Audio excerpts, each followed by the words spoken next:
Tonight's game is produced by the IH Sports Network. No part of the audio or video from tonight's game may be redistributed or retransmitted without the express written consent of the IH Sports Network and Liberty Press Incorporated. The IH Sports Network's first commitment is to the student athletes of our community, their families, and their coaches. Find us online at ihsports.net.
The Baby J's Pizza pregame show will begin in 4 minutes.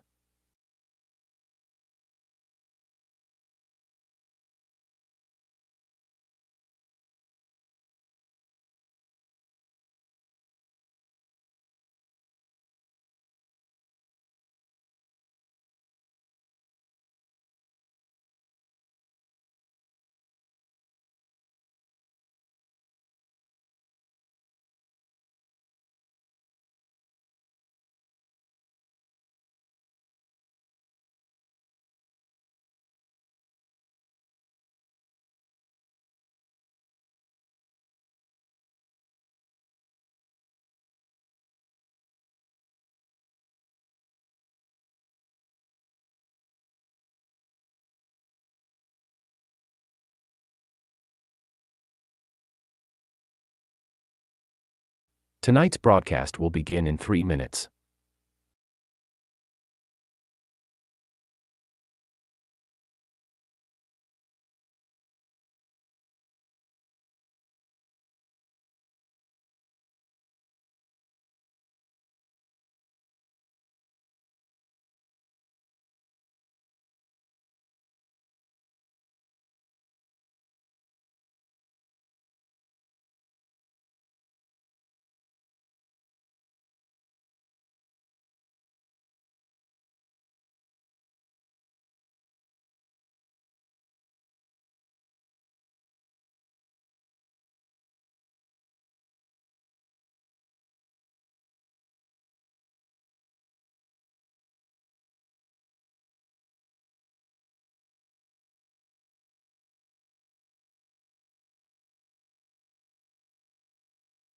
Stand by for the Baby J's Pizza pregame show in 2 minutes.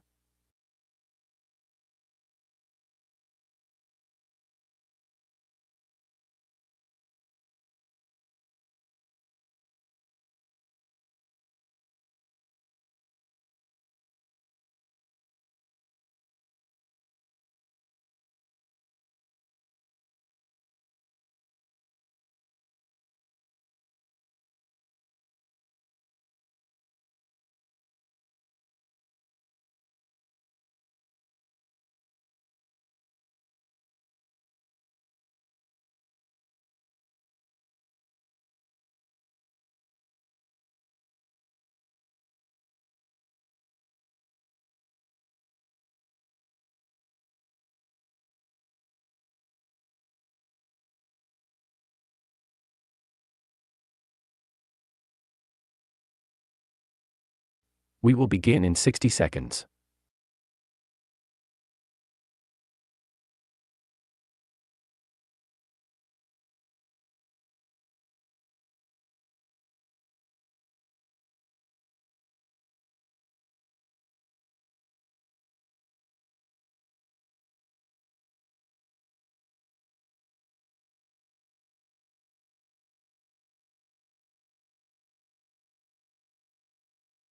We will begin in 30 seconds.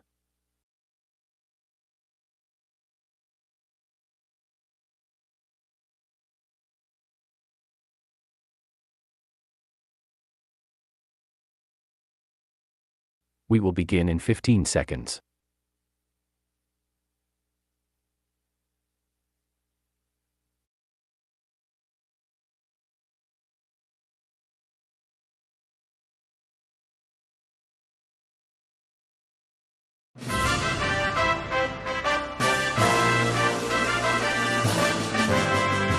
High school football is on the air. The Oneida Indians, the Scott Highlanders, with Tim Smith, Rick Keaton, and their entire broadcast teams. This is Tennessee's most complete high school football coverage. Sponsored by United Cumberland Bank, Scenic Foods, El Rey, Ray's Axe, South Fork Physical Therapy, Lumber King, Big South Fork Medical Center, the Stand Coalition, Mark's Family Pharmacy, T&T Car Wash, and by First National Bank. Produced by the IH Sports Network, Friday Night Football begins now.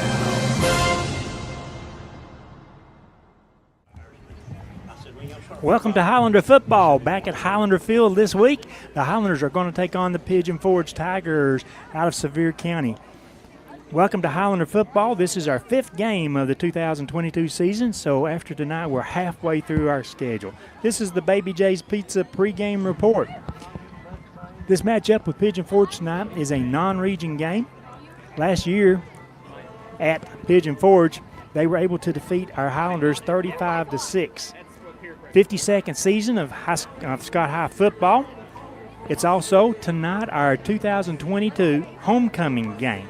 And at halftime, we'll crown a homecoming princess and a homecoming queen to carry on the tradition until next season. So it's a pleasure to be here bringing you this football contest between our home team Highlanders and the visiting Pigeon Forge Tigers.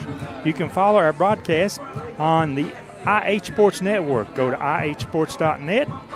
Go to Facebook and YouTube. Also, this game may be on WBNT Live tonight and in the coming week on out of cable and video. You can also watch the NFL.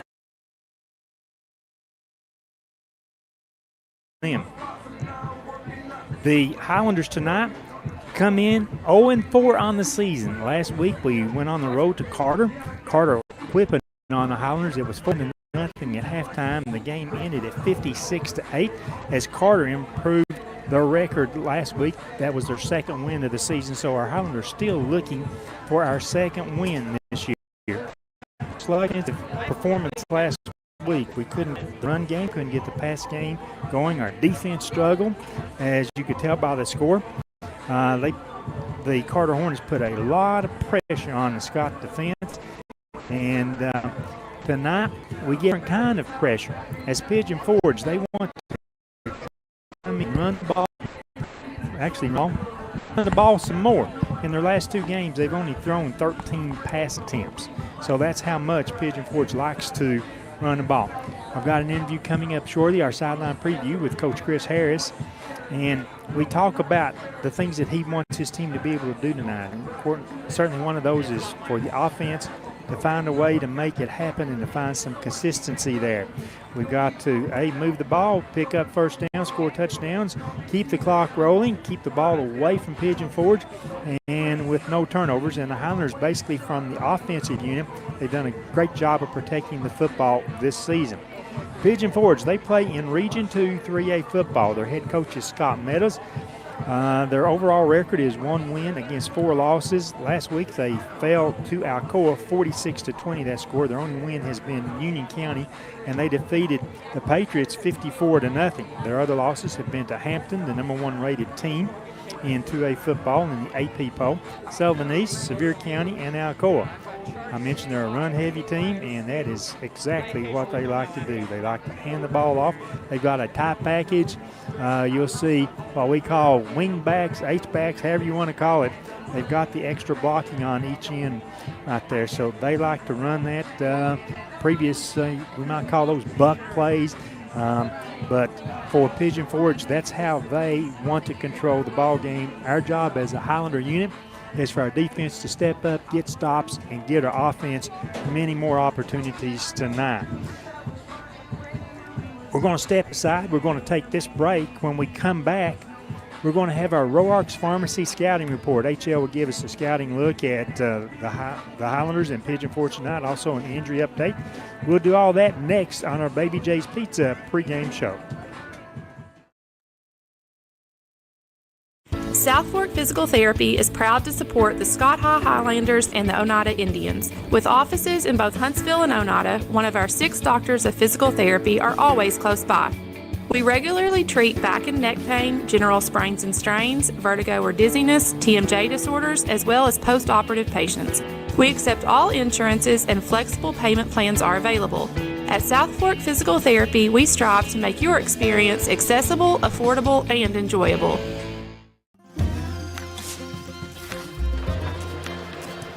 If you're a DIYer, Lumber King is your supplier. Equipment and tools, we got it. Paint and cleaning supplies, we got it. Rugged apparel and lawn care, we got that too. Visit us at 20359 Alberta Street in Oneida, Tennessee to make all your DIY dreams come true.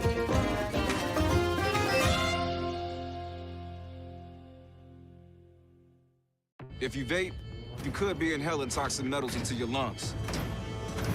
To show how scary that is, we made metal monsters. With special effects that show metal particles being inhaled. And music that would have made your heart race. But nothing is as scary as the facts. Vaping can deliver toxic metals like nickel and lead into your lungs. That's metal in your lungs. Tail slate. Keith Markham, from Markham's Furniture and Appliances. I'd like to invite you to come shop with us at Markham's Furniture and Appliance. Been in business since 1949, locally owned, family owned. We offer the largest selection of furniture and appliances in Scott County. We offer the same-day delivery. Financing is available with a finance company. If you don't see what you like, we're always glad to special order it. Appliances we can normally have within a week. Furniture normally would take about 4 to 5 weeks if we special order it. Thank you. Welcome back to our Highlander pregame, the Baby J's Pizza pregame show. Coming up in our pregame, we've got Woody's Trivia and Facts. That'll be coming up just a little bit later.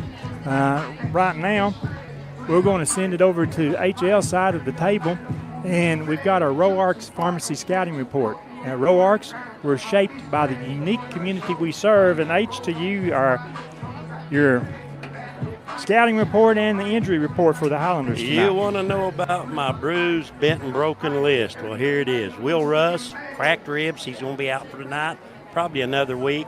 Will Young with his injured knee. I didn't get a chance to talk to him to see what the MRI results were, but he's out tonight. Alton Whaley, he's had that hurt knee for the last 2 or 3 weeks. He's going to be playing tonight. Michael Bond, of course, he's out with a broken leg. They had a good week of practice down here this week on the farm. We're going to still see our multi-pro offense. We'll see 2x2s, trips, 2 tight ends. We're going to see occasionally 2 H-backs. We'll see 1 back, 2 back. We're going to run the powers. That's with the lead blocker up front, of course. Inside and outside read options. And we're going to see a little bit of a twist and sort of a sprint out option. And we're also going to see maybe a little quick pitch. We're going to see a lot of counter motions tonight. And we're going to see a jet motion tonight that may be a handoff. It could end up being a pitch, maybe even reverse going the other way, and it may go into a swing pass. There may be a couple of surprises along with that we won't talk about yet. We're going to see screen passes. We're going to throw the slants, the outs. We're going to see a few swing passes. Going to run some outs, some of the deeper post corners, and maybe a fly or two. On defense tonight, our Highlanders are going to stay with the 3-4 defense. We're going to be walking up some linebackers to give it a 4 look. Going to play cover 2, cover 3 with some man under. And linebackers, I think, are going to be kind of busy this evening. Pigeon Forge, it's a double wing teeth offense, and we're going to see them with a fullback, the 2 wings, and one of those wings is number 35, Aiden Littles. He is he's their offense primarily. Their quarterback He can run great too. Their fullback can get yards, but he's the one they go to. 35, as a matter of fact, if he's lined up to receive kicks or punts, there'll be another deep one. If it goes to that other person, they will crisscross and hand him the ball. They want him to have the football as much as possible. Try to not kick the ball to him will be our solution tonight. They are going to run, I think you mentioned a little bit earlier, they'll run some of the traditional plays that you'll see in the double wing. They'll run the bucks, the powers, the sweeps, the traps, options, counter options, a lot of counter options. The big thing about a wing T is watch the guards. The guards are always pulling. They're going where the football's going. Going to see a lot of counter motions. They're going to throw into the flats when they throw. They'll run some quick outs. They'll run some little middle seam routes. They'll run some little hash hooks, and occasionally they'll throw a screen pass in there. But I'm telling you, they're a very good team, and I just was standing down by the concession stand when they walked out on the field. The films that I watched on them doesn't give credit to the size of this group of young men. They're really big, but we should be here on homecoming night lined up for a pretty good football game. If you ain't here yet, you still got 28 minutes. Yes, indeed, H. Thanks very much. This is indeed the 2022 football homecoming. And tonight the Highlanders play host to the Pigeon Forge Tigers. Let's step aside. We'll have this break. When we come back, I'll be on the field with Highlander head coach Chris Harris. That after these messages. If you vape, you could be inhaling toxic metals into your lungs. To show how scary that is, we made Metal Monster. With special effects that show metal particles being inhaled. And music that would have made your heart race. But nothing is as scary as the facts. Vaping can deliver toxic metals like nickel and lead into your lungs. That's metal in your lungs. Tail slate. Home-style cooking with friendly service and a relaxed atmosphere. That's Razak's. Razak's offers breakfast served daily, just like Grandma fixed it. And daily specials like country fried steak, turkey and dressing, and of course, a fish fry every Friday. Razak's has a full menu, ranging from quick and easy favorites like hamburgers and club sandwiches to comfort foods like pinto beans. And you'll love something off the grill, like grade A cut sirloin, ribeye, or shrimp kebabs. That's Razak's on US Highway 27 in Helenwood. Razak's. Country cooking and great steaks.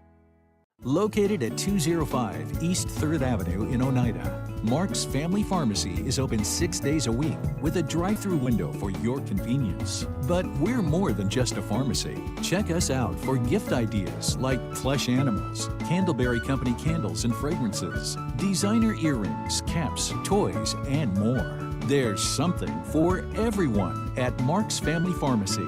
Open 8 a.m. to 6 p.m. Monday through Friday and 8 a.m. to noon on Saturday. Bill Armstrong with the Big South Fork Air Park. 15 years now we've been in Scott County, and a customer of First National Bank 15 years. It's important to us to use a community bank. First National Bank has always been our bank.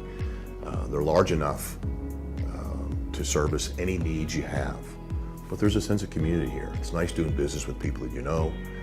They know your name. So that's why we use First National Bank.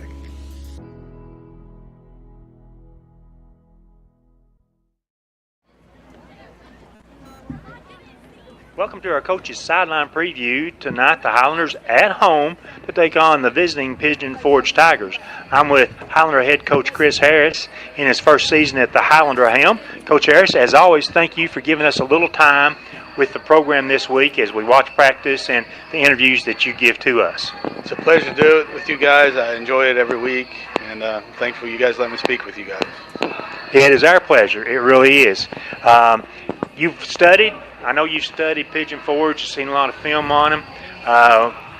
As I've looked at them this week and read information about them, I think they're a one-dimensional squad. They're going to run, and they're going to probably run some more. Right, in the 2 games we have, they've thrown it 13 times total.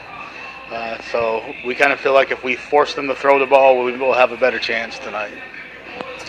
The offense, that's what I've noticed the last couple of weeks. We show some promise, and then we just bog down and never seem to move the ball.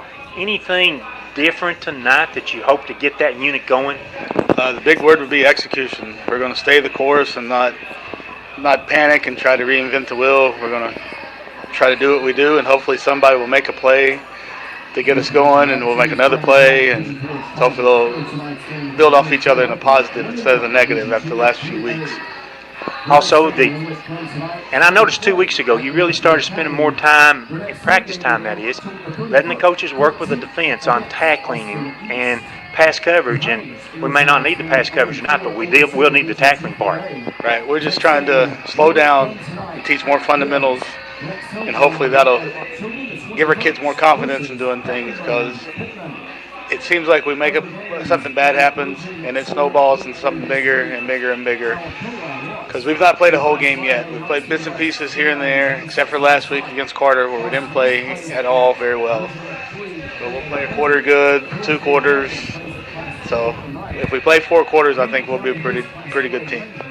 Another thing from this year, really other than those 2 muff kickoffs that we had a couple of games ago, the offense, they've just not turned the ball over very much. And I think you take quite a bit of pride in the fact that the offense is able to protect the ball.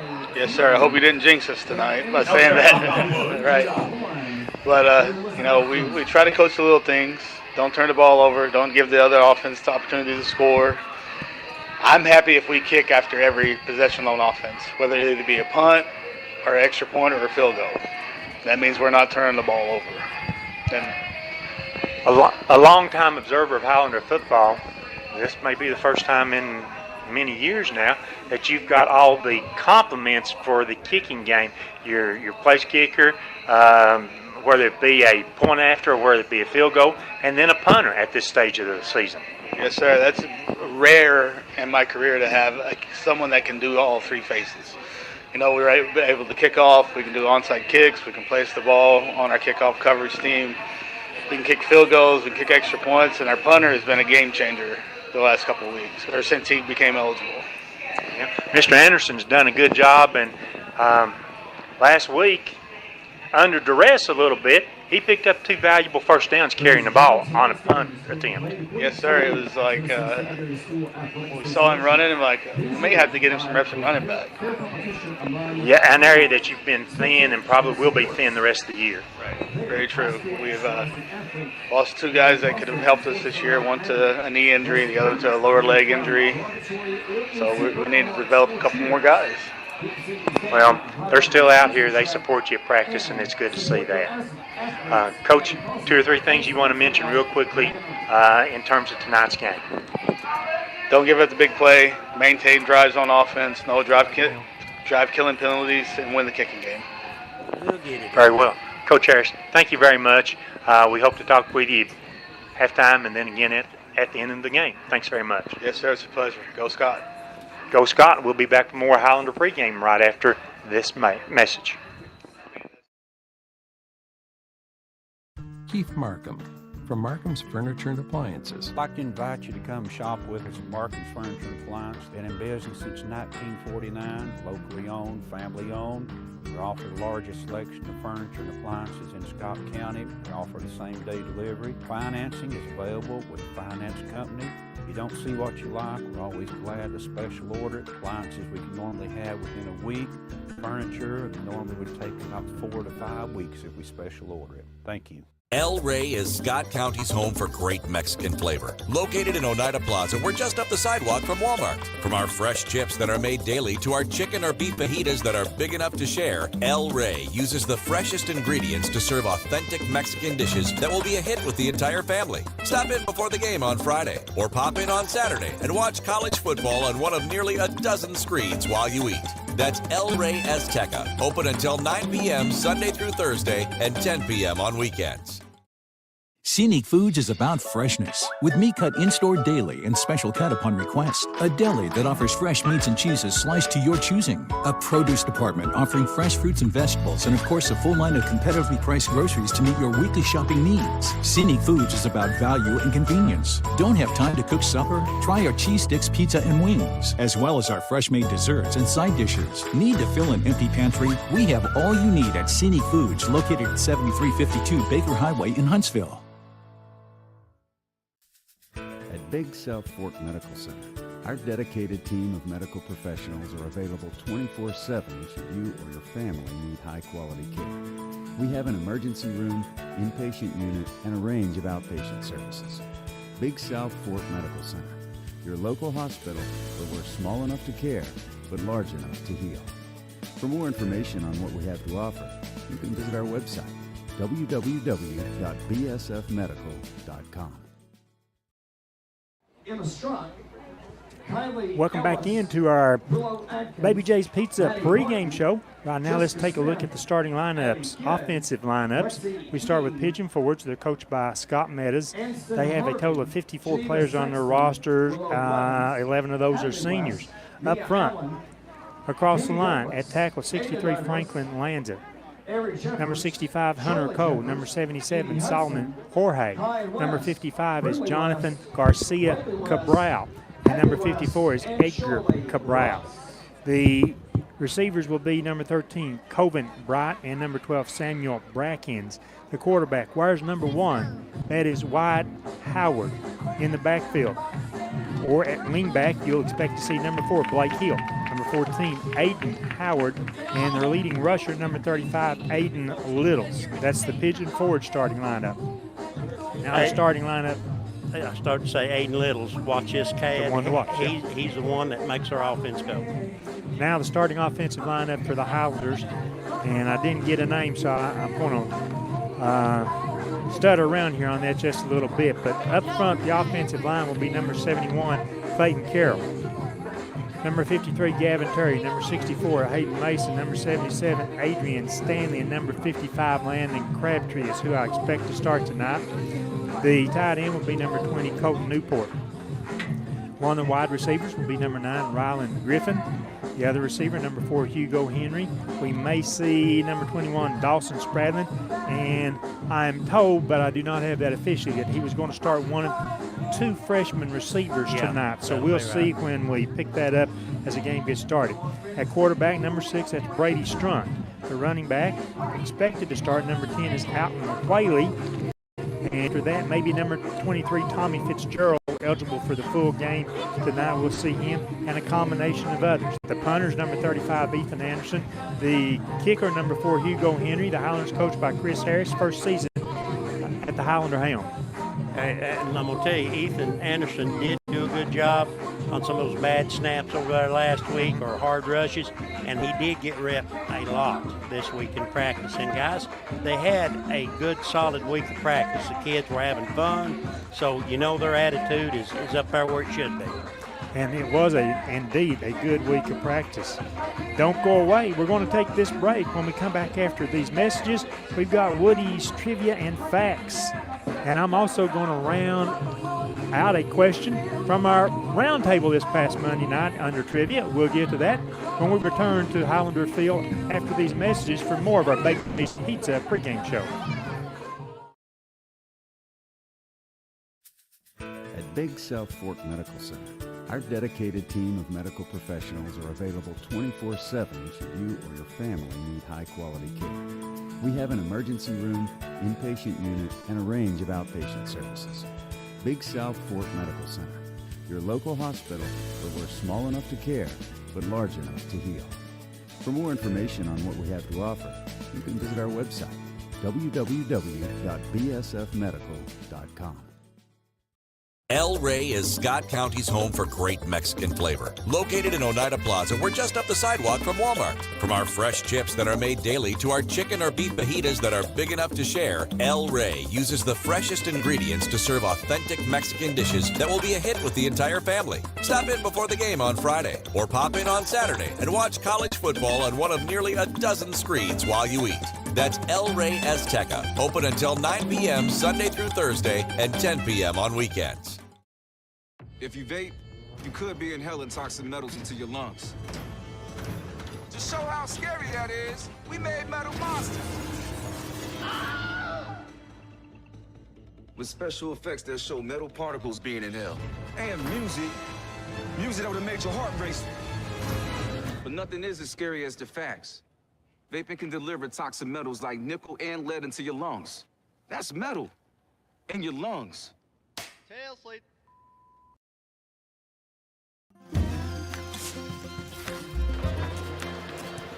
If you're a DIYer, Lumber King is your supplier. Equipment and tools, we got it. Paint and cleaning supplies, we got it. Rugged apparel and lawn care, we got that too. Visit us at 20359 Alberta Street in Oneida, Tennessee to make all your DIY dreams come true.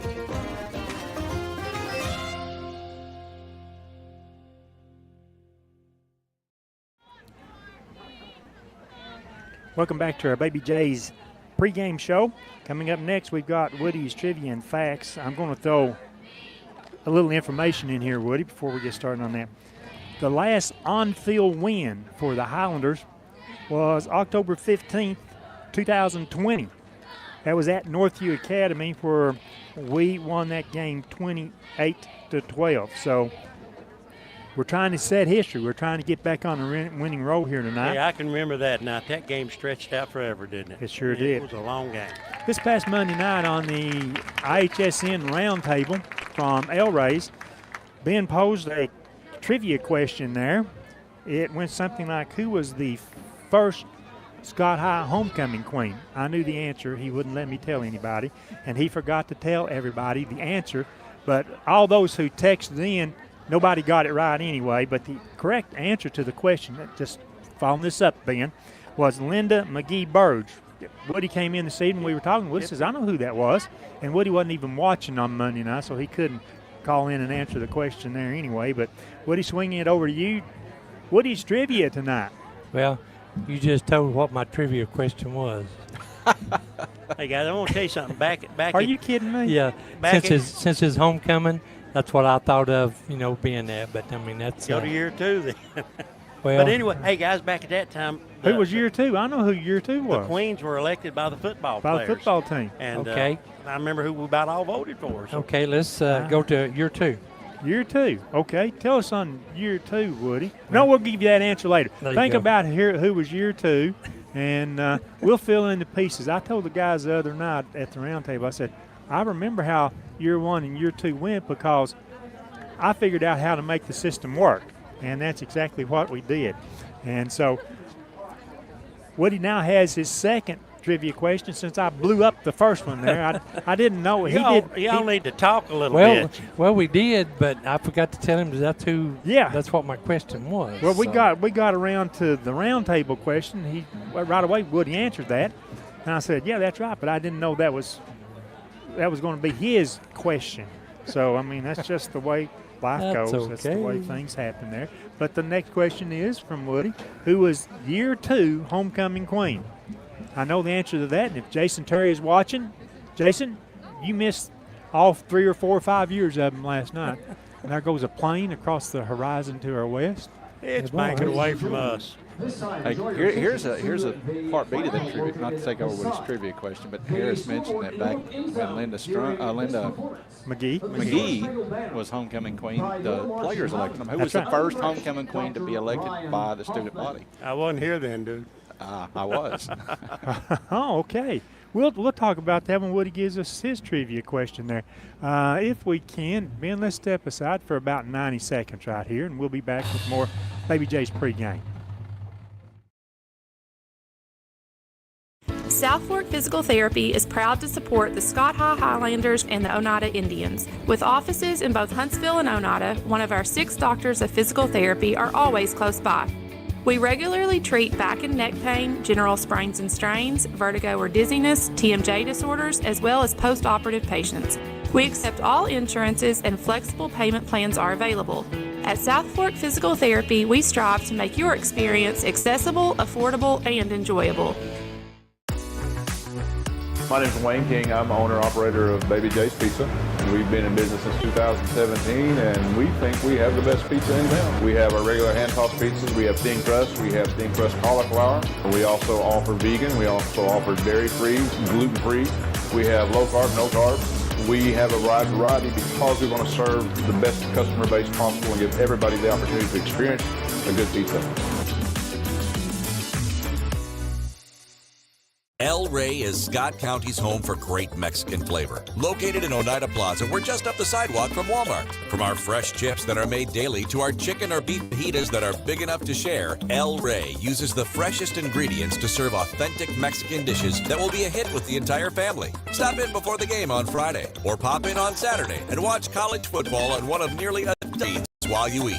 That's El Rey Azteca, open until 9 p.m. Sunday through Thursday and 10 p.m. on weekends. Scenic Foods is about freshness, with meat cut in-store daily and special cut upon request. A deli that offers fresh meats and cheeses sliced to your choosing. A produce department offering fresh fruits and vegetables, and of course a full line of competitively priced groceries to meet your weekly shopping needs. Scenic Foods is about value and convenience. Don't have time to cook supper? Try our cheese sticks, pizza, and wings, as well as our fresh-made desserts and side dishes. Need to fill an empty pantry? We have all you need at Scenic Foods, located at 7352 Baker Highway in Huntsville.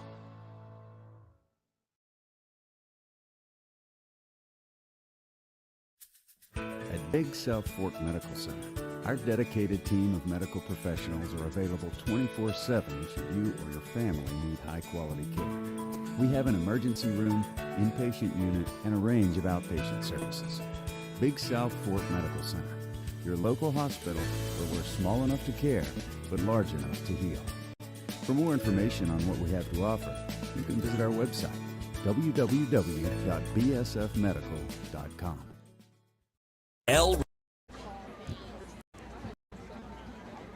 Welcome back to our Baby J's Pizza pregame report. Student section down on the field are lined up about 15 yards apart down there, waiting to cheer the Highlander team as it makes its entrance through the Scott banner. Good to see that on homecoming night. A lot of spirit going on, and we can't wait for this game to get started. Coming up at halftime, Ben's going to give us scores from around the area. He's going to talk about what's on the ICE network next week. We'll recap first half scoring, first half stats from Woody. HL will interview Coach Harris. We've got all that coming up during halftime and a lot of stuff during our Highlander postgame. We'll have our player of the game sponsored by First National Bank. We'll have our Trophy Masters and Tony Duncan lineman of the game. So at Trophy Masters, you can get all your school gear at Trophy Masters. If they don't have it, they'll make it up for you. And they've got items there already. Scott High, Oneida, all the middle schools, McQuarrie Central. They've got a bunch of swag up there. So visit Trophy Masters. We don't mention that enough because he's giving our players of the game T-shirts each week. So thanks to the lineman of the game, rather, he's giving them T-shirts. So it's a pleasure to be here on what is going to turn out to be what we would think of as fall football weather. Also standing down on the field, you may be able to see, camera's not on there, but if you see number 41, that's Will Young. He's out with an injury. Number 18, Michael Bond, lower leg injury. He's out. We got the coming on the field music ripped up and playing. Once again, the Highlanders are coached. And there are the Highlanders on the field in their red-on-red uniforms. Highlanders coached by Chris Harris in his first year. He is his own offensive coordinator and play caller. The defensive coordinator is Charles Golan Jr. Coach Billy Hall II, John Fletcher, Jake Wright, Jeff Buttram, and Mr. Bill Hall. Hydration specialists happen to be Taylor Mason and Caitlin Norris. Special assistant to Coach Harris is John Hayden Strunk. On top of the press box tonight for the Highlanders will be Coach Fletcher and Coach Bill Hall. Got you set. The Highlanders, as I said, in the red jerseys with the white numerals, the white helmets, and the red pants. Pigeon Forge in their white jerseys with the dark numerals outlined in orange pants and white helmets. Promises to be a good football night. I just mentioned it's like a fall football contest as the seniors and captains for this game for both teams will soon be coming to midfield for the coin toss. Coming up at halftime, it is our 2022 Highlander homecoming. 6 young ladies vying for the crown of princess, 6 ladies vying for the crown of queen. And we'll have that for you. And our special guest announcer will be our friend, Coach Tim Hall. For the Highlanders tonight, you've got Adrian standing at 77 and Clayton Carroll, number 71, I think. Yes, they're the two tackles. Clayton, the left tackle offensively, Adrian, the right tackle. So those are the two seniors out for the Highlanders tonight.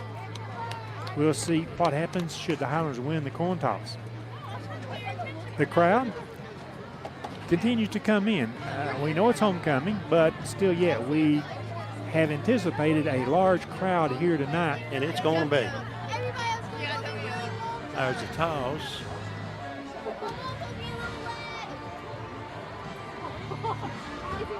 And everybody else has opened up a window. I'm going to have to open up a window here too, because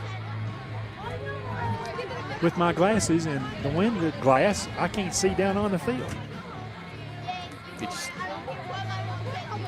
Pigeon Forge winning the toss, they decline. Yeah. That means they'll defer to the third quarter and kick off to the Highlanders. Highlanders will be moving left to right.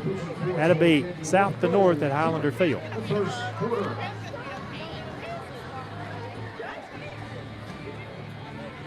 A lot coming your way tonight for this non-region game.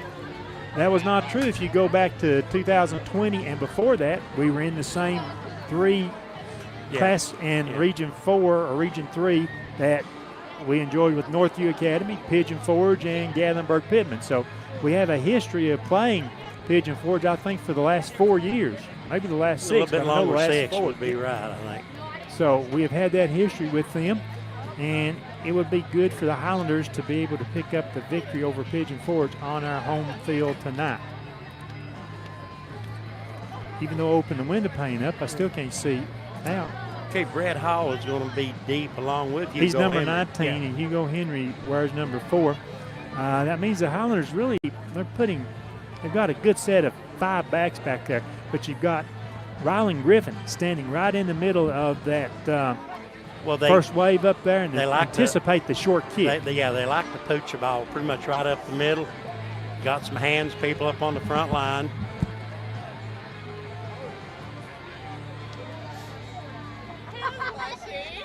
Can't necessarily see the number of the kicker, but we're getting ready to get 21, this game underway. 21-27, I believe it's 21. 21 will be Aiden Hood. Here's the kick. It's going to be a low line driver. It bounces, picked up by Griffin inside the 25, inside the 20, out across the 30. Stiff arm, tries to fight for that extra yard, but we'll get back to the 30-yard line. Some extracurricular afterwards as the ball may have came out, but it is still Highlander ball. Even though I'm sure the officials are discussing. Now on defense look for these guys to be in sort of a 30 look up front. They will have 2 people sort of on one side, one off to the other side. They may walk a linebacker up, they may not. Could look like a 3-4 to us. There are times against a pass-heavy team they will actually pull one of those linemen off and play 9 in coverage. From the Highlander 30-yard line, we've got one receiver split to the right side. Now we had 2 now going in motion to the other side. That's Luke Bowling. Bowling will be the receiver left. Griffin the receiver right. The little handoff, it went to Whaley. And I don't know if he read the wrong hole or not. Well, or he had a defensive player come through the hole ahead of him. And that might have been on quarterback Brady Strung. Maybe he should have had a better read on that and kept the ball himself. It looked like he would have had running room to the right side. The loss for the Highlanders back to the 27-yard line. Second, and now 13 to go. 2 receivers to the left. Henry is the slot receiver. The outside receiver is Bowling. We've got 2 receivers on the right. Now Henry comes in motion through the backfield. High snap, pulled down. A handoff to Whaley. He's caught behind the line. That back to the 25-yard line. That'll be a loss of 2. It brings up 3rd down and 15. It's 3rd down. 3rd down for the Highlanders. Coach Harris has already, I think, signaled the play in to Brady Strunk, the quarterback, who will give the play to the rest of the team. The right cornerback of our wearing the 13 shirt, he likes to really mug up your wide receivers out there. I mean, get a chance, watch him. I mean, he gets up in their face and stays there. Oops, light blicker. 2 receivers left, 2 receivers right. Alton Whaley stays in the backfield to the left-hand side. Now in motion, is Griffin. Strunk will roll the pocket to the left. Here comes some pressure. Pulls the ball down. Wants to run with it. Come on, boss. Past the line. Come on, out boss. across the 30, the 35. Up in it as he gets near the 39-yard line. That's going to be a yard or a yard and a half shy. Coach Harris? First possession of the game. You have it 4th down and 1. And it looks like Coach has decided field position. If we do not gain this, is not on our side, we'll punt the ball away. Trotting on the field, number 35, Ethan Anderson. Pigeon forwards will drop a couple of players. They're not really dropping anybody deep. Well, they probably saw Ethan gain some yardage last week from the punt formation. The snap, the ball away. It's not high one to, punt coming to the near sideline, almost caught there by Coach Wright. The thing that we're not going to do is punt the ball anywhere near, who is that I'm saying, Aiden Little. Well, Littles was not back there in the return. I started to say I didn't see him as they were leaving the field. After the punt, Highlanders will start, the Tigers will start at their 35-yard line.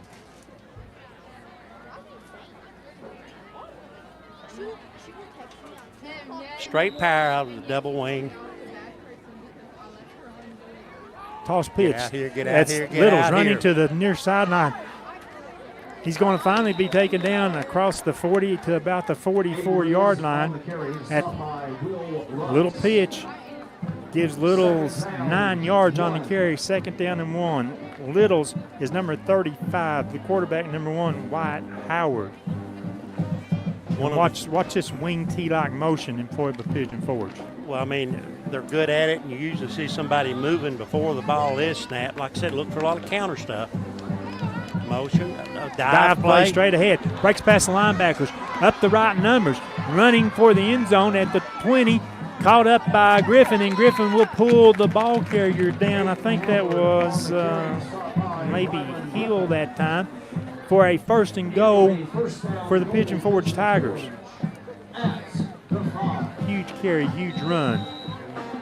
Woody will tell us the exact number. It was 40 plus, I believe, though. A ball at the Highlander 5-yard line. It's 1st and goal for Pigeon Forge. They'll send the receiver wide left and right. They've got the tailback there. They try to run that little jet sweep to the left, and Littles is in the end zone for the 5-yard touchdown. Not really a jet sweep. It's actually off tackle, Rick. It's all got that motion. They pulled a guard in front of that. It's simple football, but it's hard and confusing when you're on the field. 8:18 to go in the first quarter. Pigeon Forge is on the board. They're kicking for their point after attempt. And that is number 27 to attempt the point after. Have a 27 on the roster as the kick. It's good. It's up and good. Pigeon Forge takes a 7-0 lead over the Highlanders. Brennan Matsuza.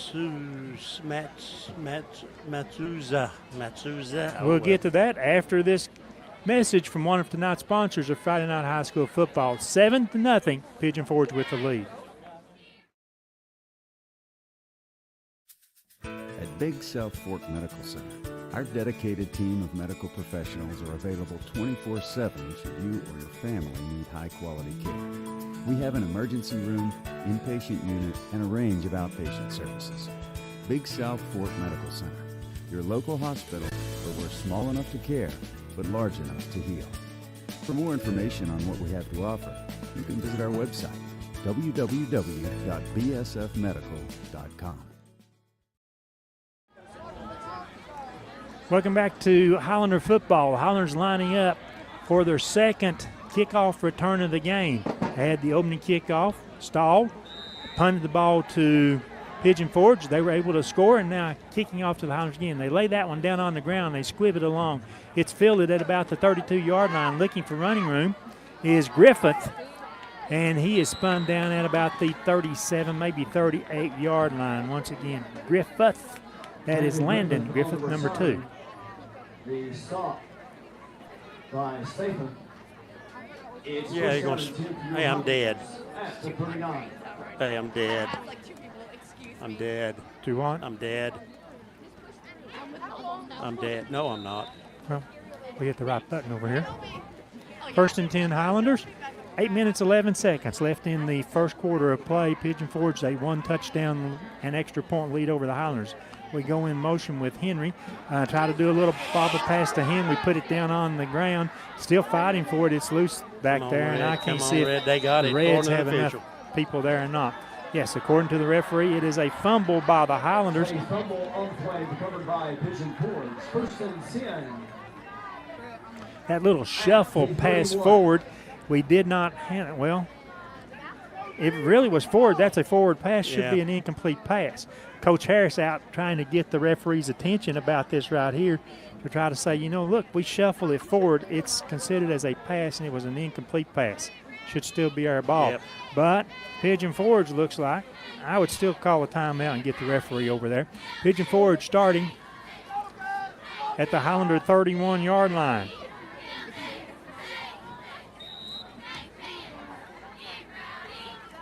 Going to pass the Running ball. throw the ball. It goes deep Look up the right out. side. It's to Littles, and he makes the reception, crosses the goal line. It's a 31-yard touchdown pass to Littles, and he has 2 touchdown scores in the first less than 5 minutes of the game. Well, let's see, guys. 7:08 left to go in the first quarter of the ball game. The last one they scored, there was 8:18 left to go. Anyway, T's on the ground. The kicker's out there waiting for the holder. Here comes the snap. Kicks up. Looks good from Really here. good, really good. Pigeon Forge 14-0 over our Highlanders. We'll step aside for this break, and we'll be back with, once again, Pigeon Forge kicking to the Highlanders. First National to me it's a core memory growing up, and it is something that's always been a part of my life. We renovated this building and opened this business. We were looking to source as much as we could locally, and what is more local than First National Bank of Oneida. First National Bank is very involved with a lot of the local community events and supporting of businesses. We've seen them involved with the fair and the sports locally and other things that I think is just indicative of the local community being supported by the local bank. Back at Highlander Field, Pigeon Forge to kick off for their 3rd time in the game. To kick it off again, once again, that's number 27, Brennan. Yeah, good luck. Matuzzi.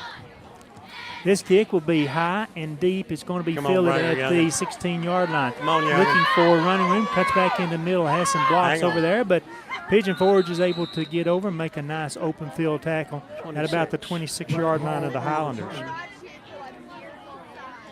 That return by the Highlanders was Brett Hall, number 19.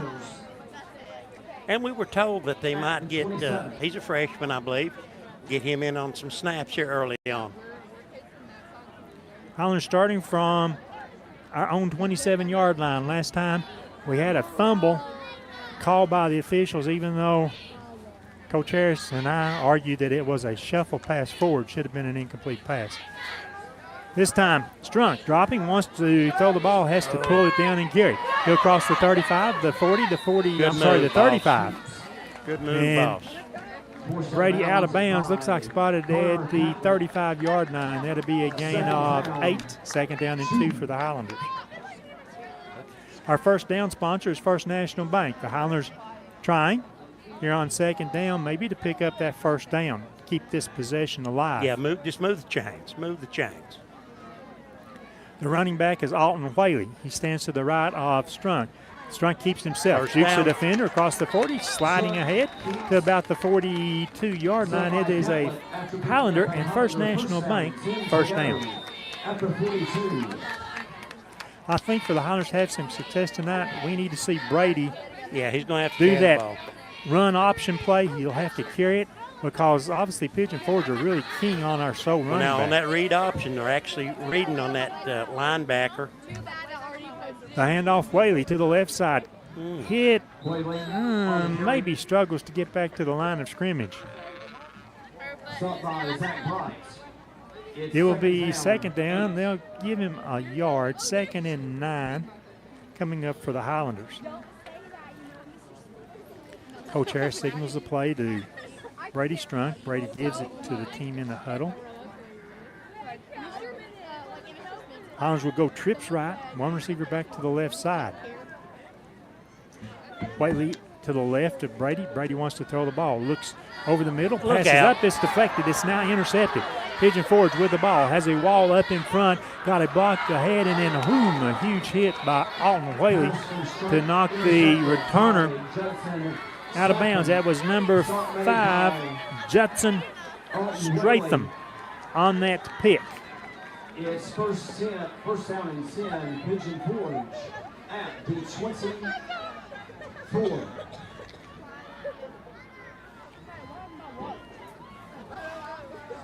Again, Pigeon Forge starting another possession deep in Highlander territory. This one at our Highlander 24-yard line. Hey, in case anybody looks, now the play clocks are not working on the field here tonight, so it's going to be hard to keep up. Quarterback Wyatt Howard steps up, looks to the sideline, has one back behind him, keeps the ball himself. And over on the right side, about 4 or 5 red shirts for the Highlanders catch up there. There is a flag thrown on the field at the 23-yard line.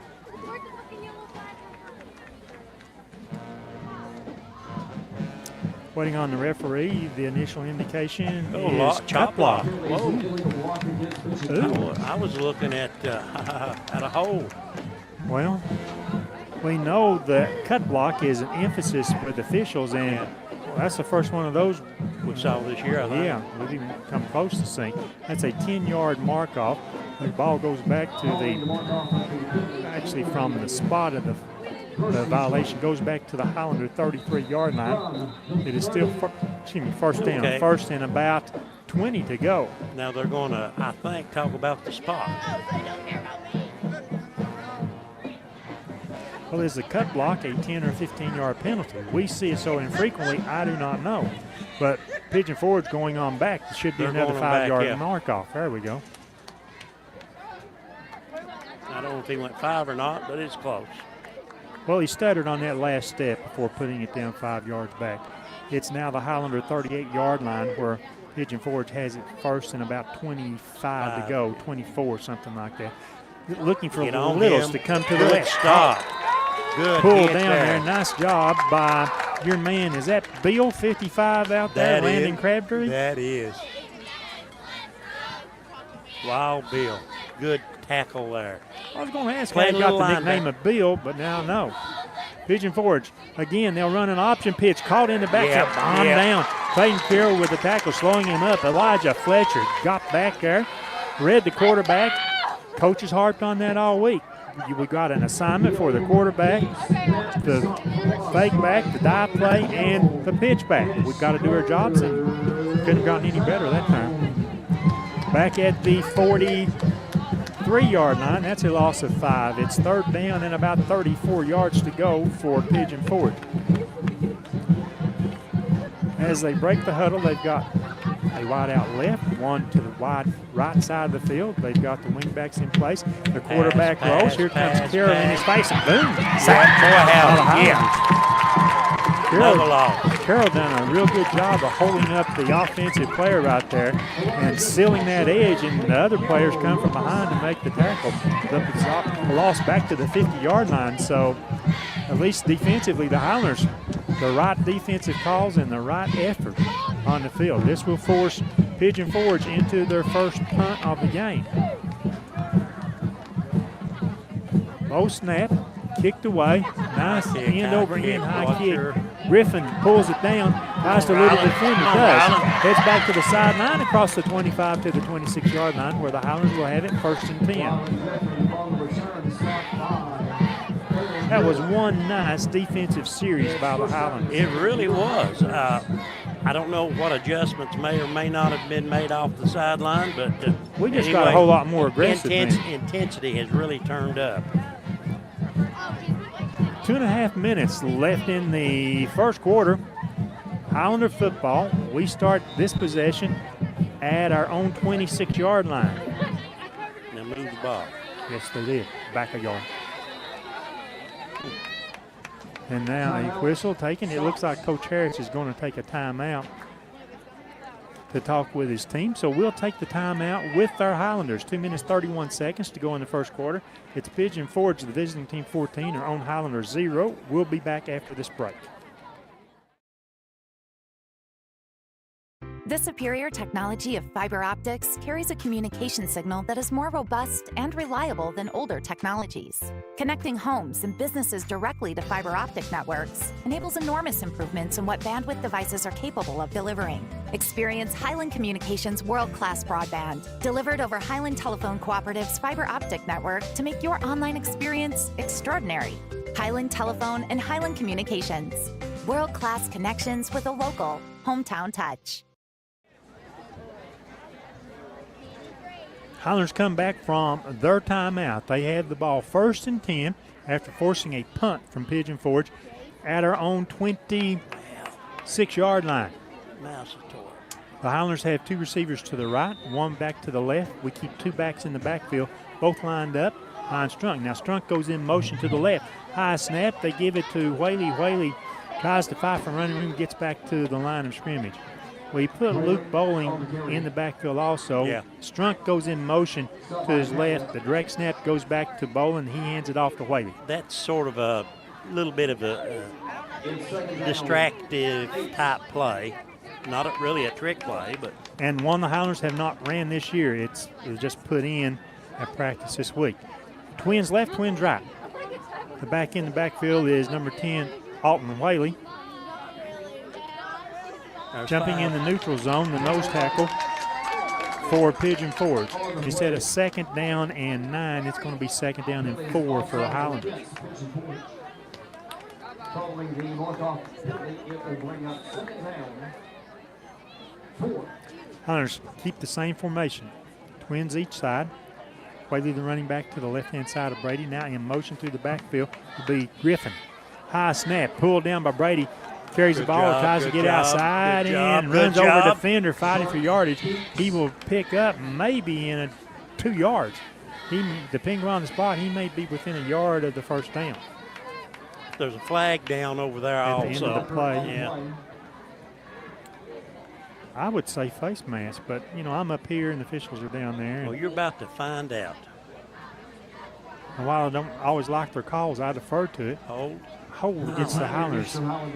It occurred right at the end of the run, so a spot foul from the 34 back to the 24.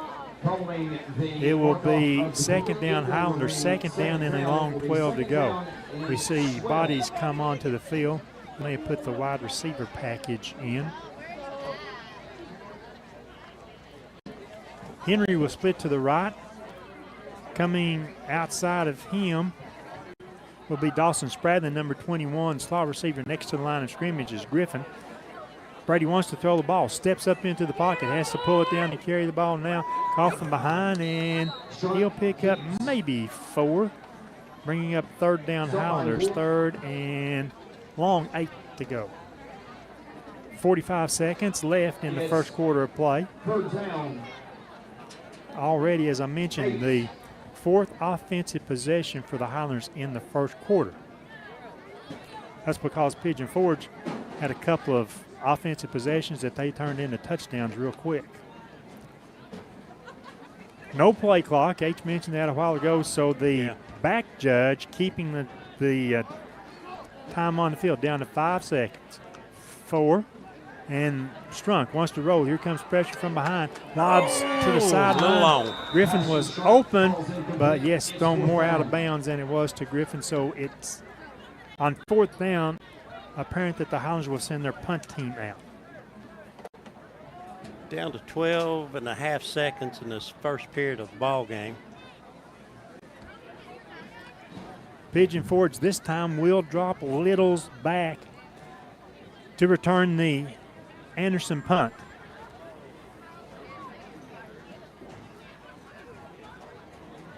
Waiting on the snap. Anderson has it. Coming this way at the sideline. Oh, get over there, Nice guys. Get over there. punt. Get over there. Littles is going to field it. Nobody for the Highlanders downfield. Littles up the left side. Runs into a couple Highlander defenders and pulled down at about the Highlander 30-yard line. And unless I was watching the ball, so you'll have to tell me, did Pigeon Forge hold up our players that much? I was watching the ball too to see what Little will do, and apparently, I mean, I know nobody's going to kick the ball at him if they can help it tonight, but that's a tall task from what little bit I know about punting. Third straight time that Pigeon Forge has started in the Highlander territory, this time the Highlander 29-yard line. Quarterback number 1, that is Wyatt Howard. In motion, Littles. They give it on a dive play straight ahead, past the linebackers at the 15, the 10, fighting for the end zone, and will he get there? Yes, he will get in. Dive play coming out of that wing tee. I think that was the fullback, number 14, I think. I'm not sure. Anyway, a good hole up front there, and he has a lot of speed. But like we say, that's part of the game. It's the fullback, the quarterback, and then the wing backs coming off of either end. Pigeon Forge to attempt. Will be their third point after that one is up and good. The Pigeon Forge Tigers have a 21-0 lead over our Highlanders. The horn went off on that touchdown run, so we'll take this break. When we come back, we'll swap ends, and the second quarter will begin as the Highlanders will wait on the kickoff. First National to me it's a core memory growing up, and it is something that's always been a part of my life. We renovated this building and opened this business. We were looking to source as much as we could locally, and what is more local than First National Bank of Oneida. First National Bank is very involved with a lot of the local community events and supporting of businesses. We've seen them involved with the fair and the sports locally and other things that I think is just indicative of the local community being supported by the local bank. Welcome back to Highlander Field. As I said before going to break, we switch ends. We'll start the second quarter as the Highlanders will be going north to south for the rest of the first half, the second quarter. The Highlanders keep that same return formation. Pigeon Forge, they kicked the ball sort of all over the field. They laid it down and squibbed it. They pooched it. This high kick will be fielded by Griffin at his 15-yard line. Looks for some blockers out in front. Had a seam momentarily and then swallowed up and pushed back. Just shy of the 30, so I'd say about the far official says the 30, and this official over here is going to say the 32. So the Highlanders are going to get a pretty good spot. Ryland Griffin on the return of the kickoff. It is first down and 10. First and 10 for the Highlanders. Beautiful fall-like evening at Highlander Field tonight as our Highlanders play host to the Pigeon Forge Tigers. Right now, Pigeon Forge on the lead end of the scoreboard, 21-0 over our Highlanders, and we have yet to sustain a drive. And it's about time we put something together.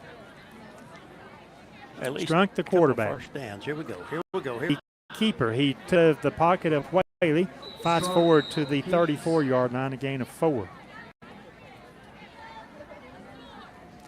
I know Coach Harris isn't real keen, especially after Brady coming off a knee surgery this spring, not real keen on that, but to be fully successful and fully utilize your offense, you're going to have to use Brady. When you're running a read option type offense, you've got to be able to do that.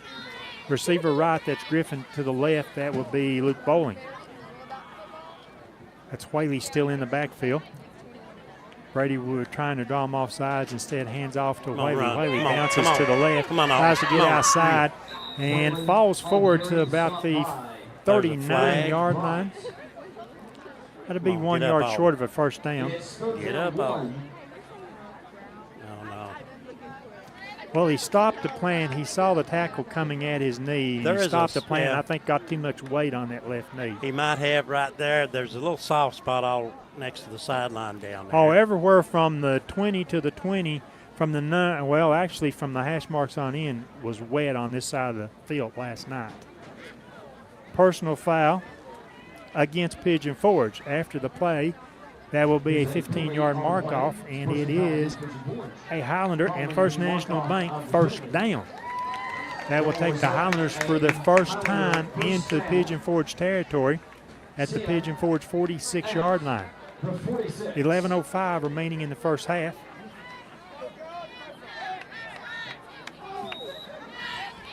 Highlanders to the line of scrimmage.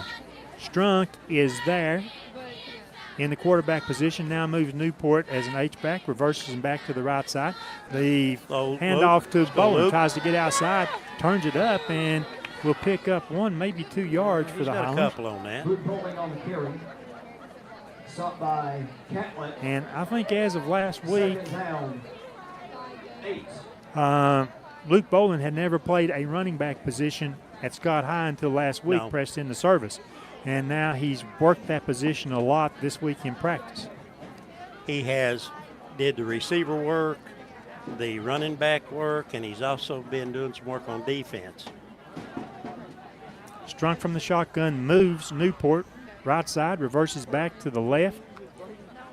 Brady will drop straight back. Here comes some pressure, eludes the defender, pulls it down, runs to the right side, broke a tackle, stepped over another tackle, down to the 30, and it's a first down for the Highlanders. They already moved the chain, so the Highlanders with a first down and a First National Bank first down. You got a good block out there on the edge, and I'll tell you, Brady did a good job stepping over one tackler over there.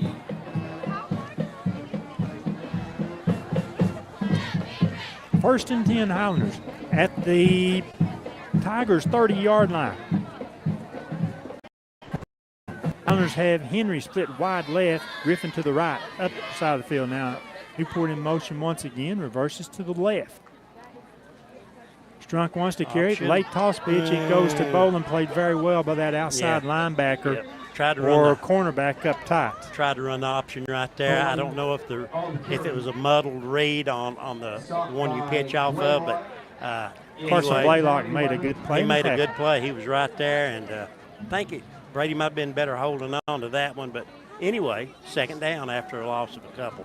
Yeah, we'll say a short 2, but it's still second down and 12 needed by the Highlanders to pick up your first down. You've got twins right, twins to the left. Boland stays in the backfield, trying to pick up the block. Does. Strunk steps up, a jump pass over the middle through the hands of Ryland Griffin.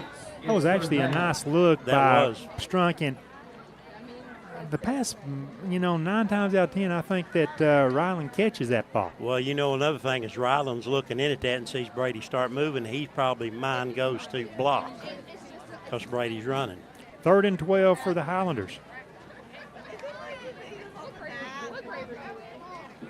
This time to the left, Hall, and then trips right for the Highlanders. Brady looks over the Pigeon Forge defense, which is basically a 3-4 in motion. That is Griffin.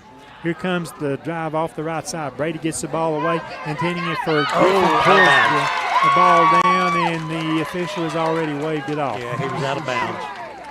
Is incomplete.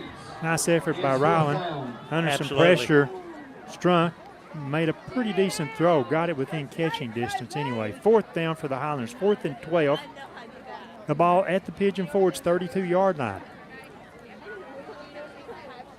Coach Harris sending the play in, will not punt in with this field position. Opting to instead try to pick up the 12 yards needed for the first down. 9 minutes exactly remaining in the first half. Henry splits to the right. We bring the trips back to the left. Brady sends Griffin in motion. Here comes that pressure again up the sideline. And the flag with the hats there, and there's the flag. Yeah, the receiver took a pretty good hit. That'd be Brett Hall. Took a pretty good hit along the sideline. I'm not sure the pass was catchable. Well, the hat would have meant somebody was out of bounds, right? Right. Right. And then the flag came pretty much after in one of the Pigeon Forge players. It is going to be a personal foul against Pigeon Forge. So there's a Pigeon Forge player on the field, so we'll take this injury timeout. They need to stop the clock is what somebody needs to do. We'll take this timeout, and we'll be back at Highlander Field right after these messages.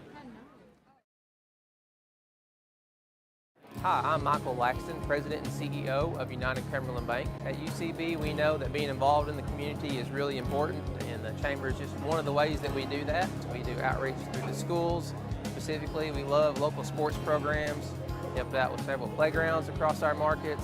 Any way we can help in the community and get involved, we try to to be involved in all of our communities and markets. Our customers are our neighbors too. As a community bank, we want to be part of the community.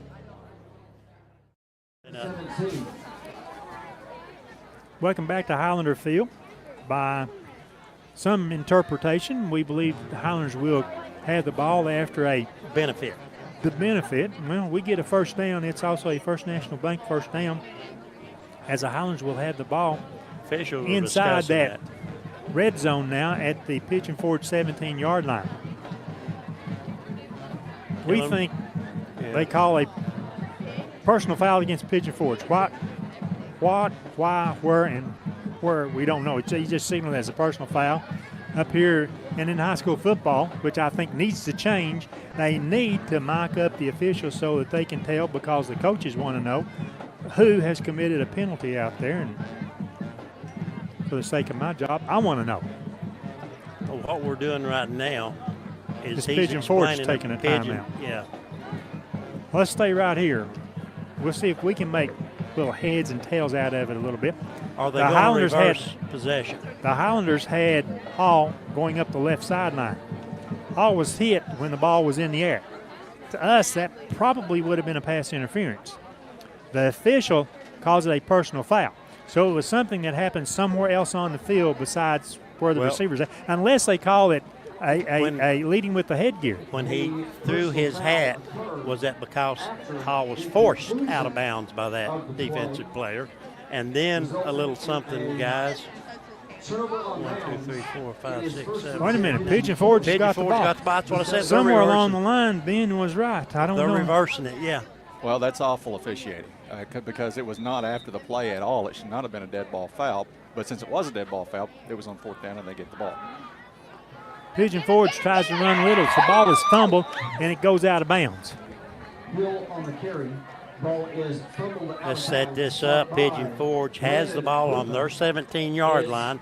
First play, they pick up 3 yards over there. 7. Second down and 7 for the Tigers. They have a 21-0 lead, 8 minutes remaining in the first quarter. And also on that play that we were talking about, a good 20, if not 30 seconds ran off the clock because nobody stopped the clock. All that was going on. A reverse handoff. Coming to the left side, trying to pick up running room, is number 14. That's Aiden Howard. Another 3 yards. Check down there with Woody for me and do me a favor and tell me who scored the last touchdown for Pigeon Forge. It's 3rd down. 3. 4th down for the Tigers. They approach the line of scrimmage with a receiver left, one right. They've got 2 wing backs on either side, and the running back, they run it to Littles to the left. He got free of a couple of hits, breaks free along the sideline again, across the 50, down to the 30, the 20, the 10, and in for the touchdown score. And Ben and H is saying, look at the flag back here. Ben has gone so far as to call it a hold. It is a hold. And the referee agrees with you two guys. This is what I've needed, spotters all these years. See, you were getting excited, and I was trying to calm you down a little bit. You know, I mean, why go through it all when you don't have to? Well, because my boss said last year during basketball season I didn't get excited enough sometimes. And so I try to bring a little oomph to it at times. The mark off back to the 18-yard line. Harris, I don't know who the boss is supposed to be, but I can't. I mean, Brady, Brady, boss, he's the boss, man. But I can tell you that Rick is never going to let me forget that remark, ever. Yeah. Because there was too much time left on the clock. When he ain't looking, slap him back the head. He won't know who did it. I guess I get used to bad things happen to us sometimes. And anyway, we move back to live coverage. 3rd down and 9 after the mark off. 3rd and 9, Pigeon Forge. They give it to that dive play. The fullback, he gets across the 25 to maybe the 26-yard line. So it's that would bring up 4th down, and 1. apparently Pigeon Forge may punt. It's 4th down, 1. Now, Pigeon Forge takes a timeout. Why don't we join the teams during this break? 6:49 to go in the first half. Pigeon Forge 21, our Highlanders 0.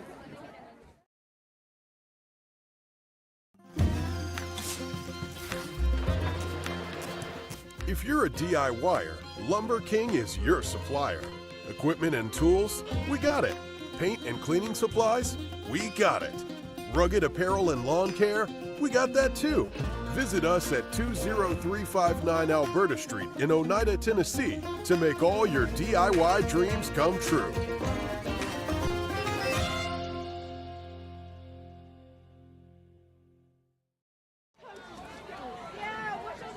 From Highlander Field, Pigeon Forge looked like they were going to punt, but they have brought their offense back out on the field. It is 4th down and 1. The turn, the die play, caught, stood up, and no, we may have tackled him. If we tackle him back there, it's short of a first down. We stopped him. We stopped him. Stopped by Colton Newport. Elijah Fletcher and Colton Newport credited with the tackle there. So on downs, possession goes over to the Highlanders. Way to Big E. And we have field position now, the Pigeon Forge 25-yard line. 6:41 to go. Highlanders get the ball again. First and 10. We'll send trips left, one receiver to the right. That's Hugo Henry. The back in the backfield is Alton Whaley. He's to the left of Brady Strunk. Brady with the ball. Drops, wants to throw the ball. Looks long up the sideline. The reception, no, it's broken up. Narrow window. Yeah, very narrow window. Might have been 1 yard underthrown, but that's hard to tell because the defensive back got back, I think, and done a good job on Ryan Griffin. Throwing to the wide side of the field. So the ball's in the air a good while. They've got some fairly good speed in that secondary. Was able to make up a little bit on that football. Got real scary looking at the end, but that little wheel, oh man, that looked good when it started. The formation that you like to see, well, no, it's not the Ogre formation. It's modified. He's got running backs in there. The handoff to Fletcher. Fletcher driving for yardage down to about the 22-yard line. That's Alton, isn't it? Yeah, it's Alton. Yep, Alton Whaley, yep. They line up in a pistol wishbone look. Well, it's just two running backs even with the quarterback and a deep back behind them. Yeah. The handoff again, that's Whaley. Bounces outside right, fights for yardage. Ball. The ball's on the ground, picked up by Pigeon Forge, and the Highlanders will get over and make the tackle on the sideline. Well, Coach Harris will never do another interview with me. Jinxed him. Because I broached the subject of turnovers. Yeah, well, I think he made a comment on the field. And he said, well, as long as it doesn't jinx us. And I said, okay, but the Highlanders in the first half. Fumble, interception, and another fumble. 3 turnovers. Pigeon Forge starting at the 31-yard line. Die play ahead to that fullback. Fights out to the 35-yard line. Howard on the carry. Stop by Ethan Anderson.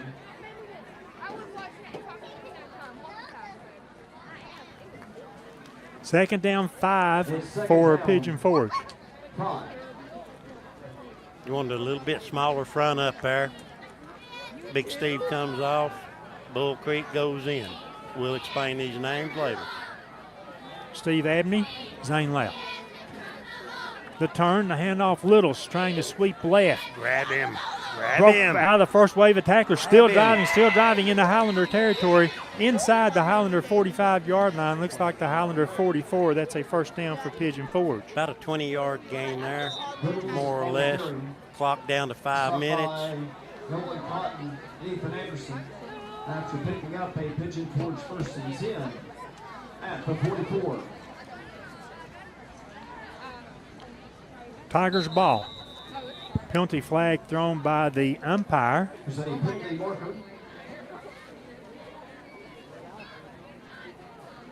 False start. It's going Probably the center moved the football. Yeah. They'll ask those centers how they like the ball. Sometimes the referees don't lay it down exactly right. Centers will move it. Now, usually let them give a little bit of twist, but they've got a limit on it. First and 15 for the Tigers. Receiver left, receiver right. Got the two wing backs now in motion. Straight die, play straight ahead. Past the backers. Our Highlanders are going to have to play catch up in the secondary, and we can't bring him down as he drags two defenders inside the 15 to about the 11-yard line. Another first down by Pigeon Forge. It's first down and 10, Pigeon Forge. That had to be about 10, 20, 30, The 12-yard line. 37. 47. 47 yard gain 37 by the quarterback. 37. I believe that 37 by Aiden Howard. They fake the dive. They give it to Littles going left. Cuts back inside the tackles. Tumbles over the goal line in for the score. And Aiden Littles with, I believe, his third touchdown in the first half. Okay. His second touchdown. That covered 12 yards on the scoring run. Pigeon Forge now up 27-0 over the Highlanders and will be on to attempt the point after kick. Kicker's got his holder, tees down, snap, kicks up, mighty good. It's now Pigeon Forge, the visiting team. Our Highland 28, our Highlander 0 will step aside for this break. We'll be back with more Highlander football after this message.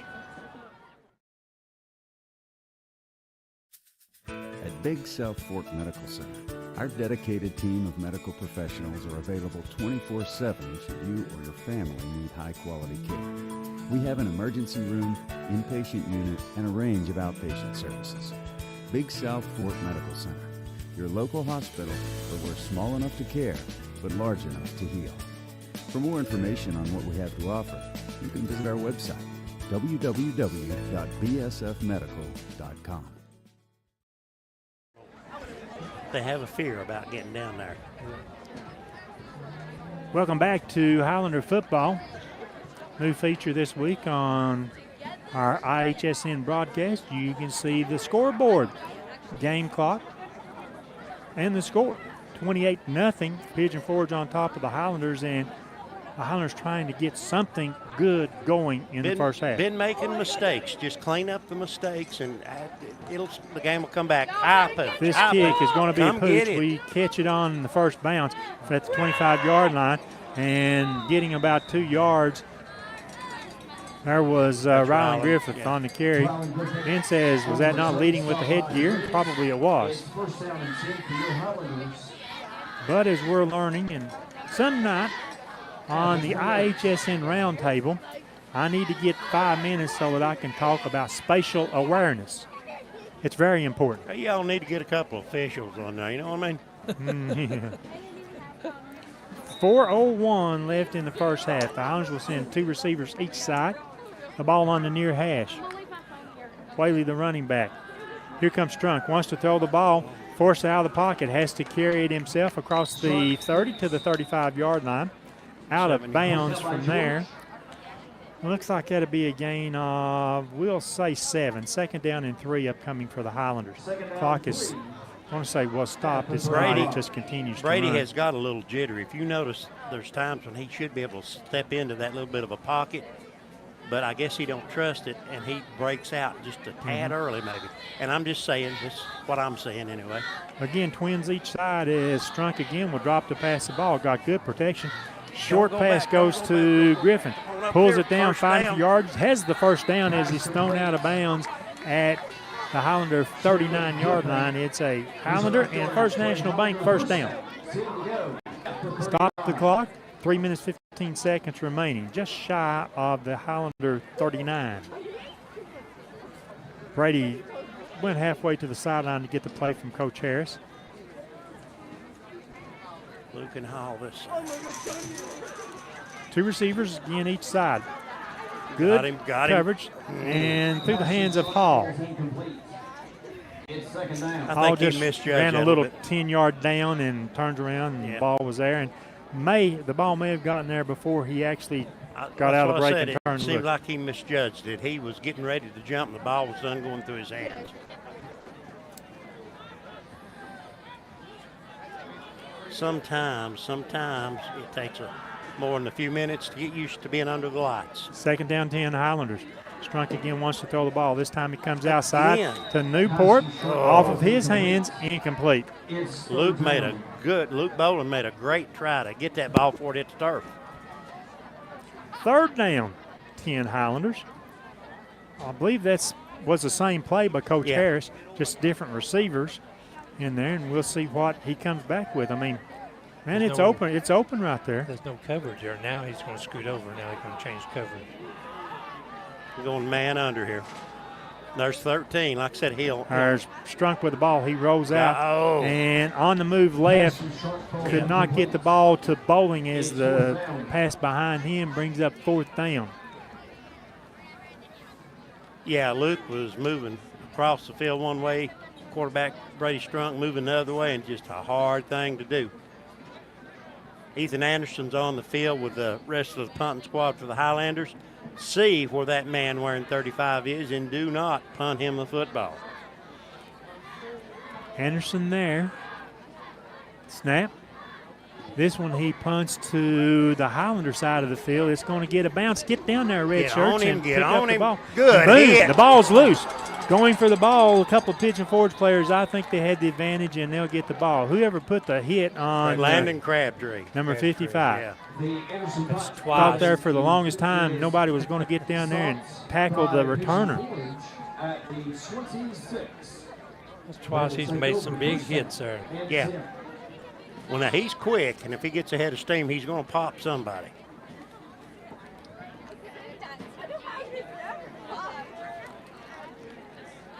Two minutes, 41 seconds remaining in the first half. Don't forget our halftime show coming up. We'll have, we'll go over the scoring. We'll recap that. Woody's got our statistics. Ben will look around the area at scores. And there was a humdinger of a score last night between Alcoa and West. I'm sure he'll bring that up to you. H will visit with Coach Harris prior to the start of the fourth quarter. And boys, I missed that penalty out there somewhere. Calling the mark off of the penalty. Here, it will be first and 10. Me too. Pigeon Forge starting at their 41-yard line.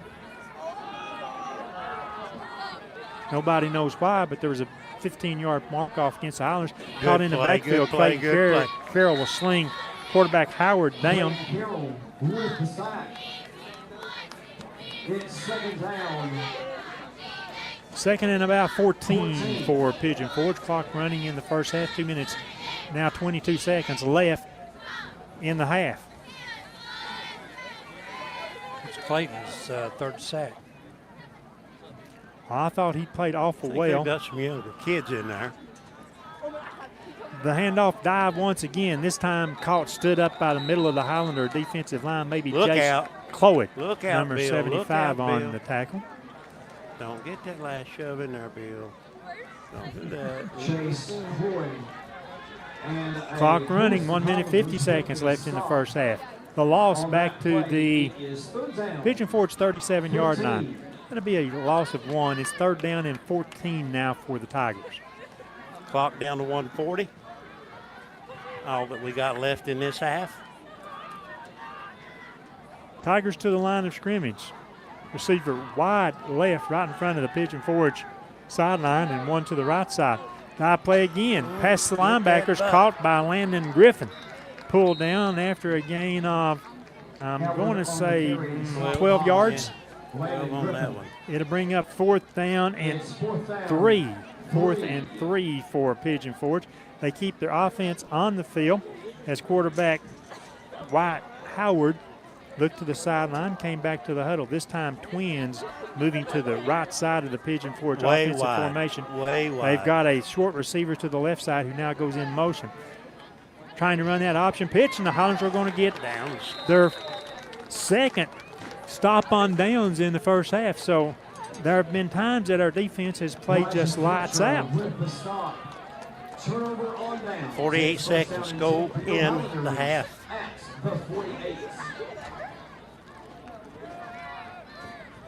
We start our 8th possession at the Pigeon Forge 48-yard line. First and 10 Highlanders. We probably still have a timeout or two in our pocket. We got 2. quick pass by Strunk. I think it was intended for Newport. Newport never did turn around and look for the ball, and it was thrown behind him. I think he was supposed to sit down on that route after 10 or 12 yards, just sit and wait on the ball.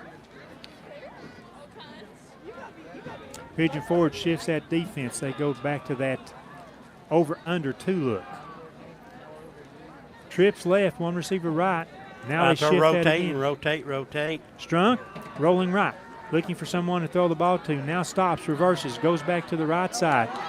Turns up into the middle of the field, caught, knocked forward down to the Pigeon Forge 40-yard line. That'd be a yard short of a first down. Might say 2 yards short. 3rd down and 2.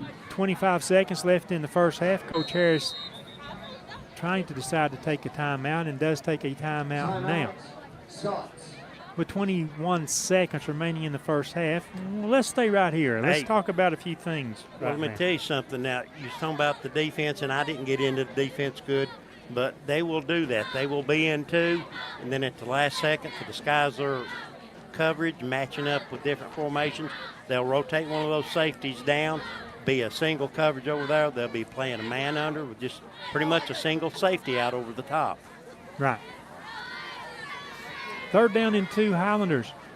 A, got to pick up the first down. B, if it's not a pass outside that you can stop the clock, A, you've got to, or I guess B, you've got to call your last time out. 2 receivers over on the right side. They draw 3-on-2 coverage from Pigeon Forge. 1 receiver to the left, that is Luke Boland. Whaley in the backfield with Brady Strunk. There's Newport in motion, reverses back to the left side. Strunk wants to throw the ball. Here comes some pressure by Littles. He's bailing too soon. He stepped out of that, looking for running room. First down. Over the right side, left side rather, and he's knocked out of bounds. That will stop the clock, but it gives the Highlanders a First National Bank first down. A little chippy out there. Real chippy for a first half, yeah. 14 seconds to go. The clock is stopped because Strunk went out of bounds. We got to get a play in and be ready to go. Sometimes I don't trust these officials. They'll, even though you go out of bounds, that referee starts the clock. Well, that's a whole nother guy standing right down here with his finger on the trigger. Well, if the referee signals. He's got a signal, yeah. Trips right. 1 receiver back to the left. Brady wants to throw the ball. Here comes some pressure. Pulls it down, runs to the left, throws the ball. It's going to be intercepted. Intercepted by Pigeon Forge, racing across the field. Get him. Only Whaley there. Maybe, no, chasing it down. Another one of the Highlanders is going to make the tackle. Landon Crabtree making the tackle. A scrum going on the other side. And I see flags flying like crazy. And so when we, well, there's 2 handkerchiefs. There may be more than that. There may be one over there in the pile. Here's the thing. Their coaches ain't even, they're just sitting there letting it happen. Here's the thing. If they call that on the well, it should be a dead ball foul, first of all. Yeah. But called against the Highlanders on defense, that could bring Pigeon Forge out for another play. Well, it could, but everybody's leaving, so it ain't. Whatever we see, we're going to see. You better wait on the main white hat over there, because, as I like to say, it ain't over until the white hat fat lady sings. I think we'll see it at the start of the. But Rick, can I make a Mark Matthews comment that might get us fined? It's all left up to you, brother. I mean, they could just about call a 15-yard penalty on just about every play on Pigeon Forge for the past 5 or 6 minutes of this second half. First half. It's been a little chippy. It has been chippy, but the chippiness is, and I'm not saying that Scott High is completely innocent, but it's mostly one-sided. Yeah. Mm-hmm. There's some players been ejected.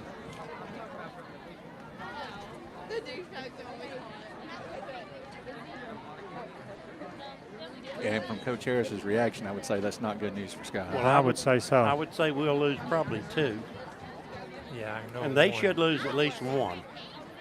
Well, that's being worked out. Right now, the score is Pigeon Forge 28, Highlanders 0. Well, we're going to step aside. This will be a regular commercial break. When we come back, we might know more of what's happening on the field. home-style cooking with friendly service and a relaxed atmosphere. That's Razak's. Razak's offers breakfast served daily, just like Grandma fixed it, and daily specials like country fried steak, turkey and dressing, and of course, a fish fry every Friday. Razak's has a full menu, ranging from quick and easy favorites like hamburgers and club sandwiches to comfort foods like pinto beans. And you'll love something off the grill, like grade A cut sirloin, ribeye, or shrimp kebabs. That's Razak's on U.S. Highway 27 in Helenwood. Razak's, country cooking and great steaks. The superior technology of fiber optics carries a communication signal that is more robust and reliable than older technologies.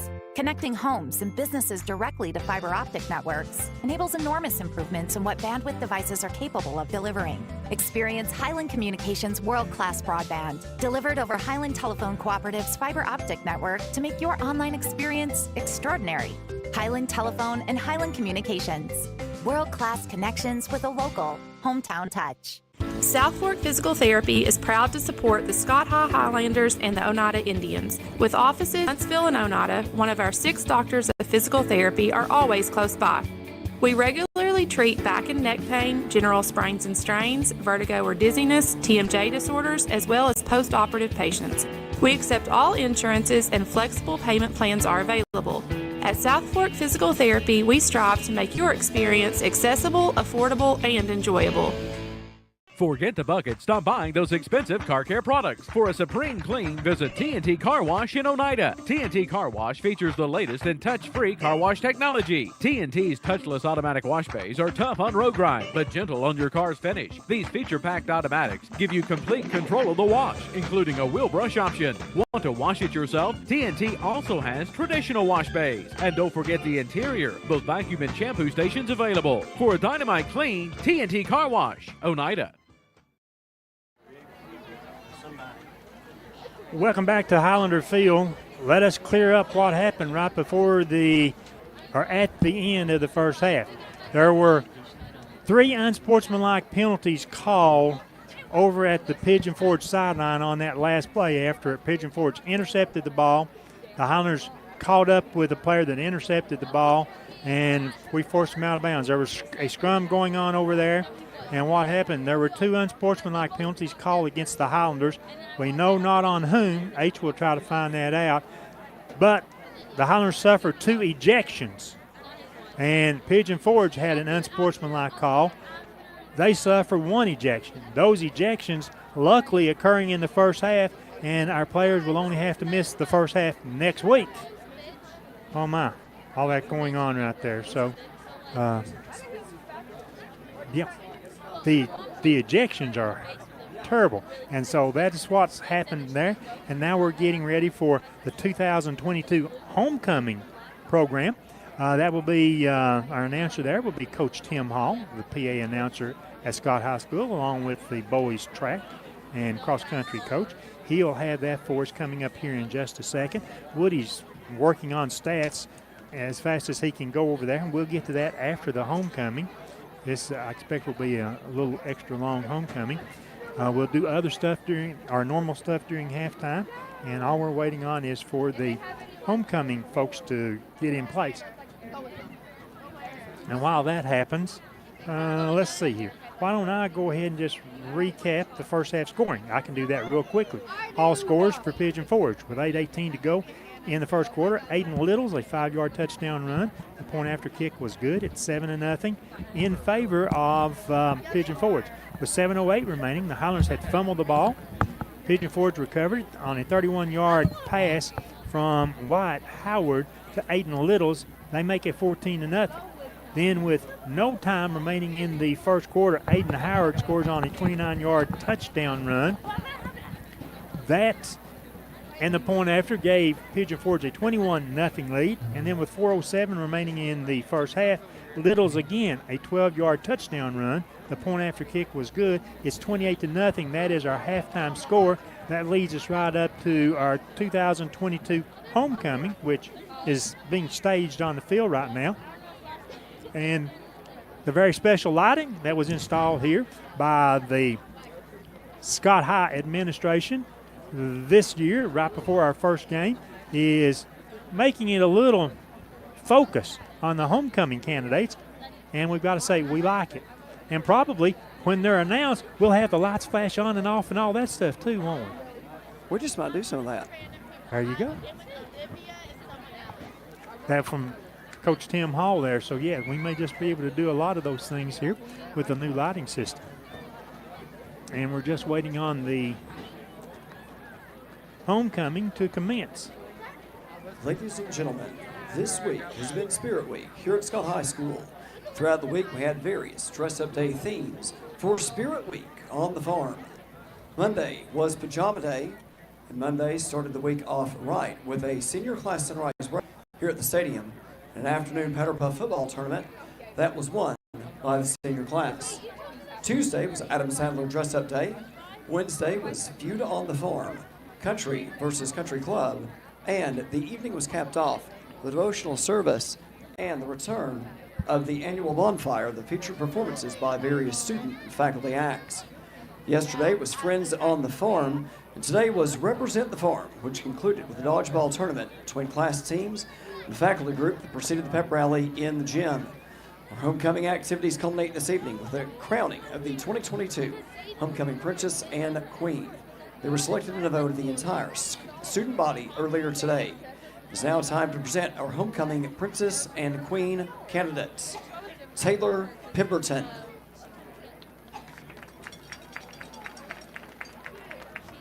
Taylor is the first princess candidate for the freshman class. She's the daughter of Ashley Thomas of Robbins. Her escort tonight is Isaiah Washam, son of Aaron and Sabrina Washam of Huntsville.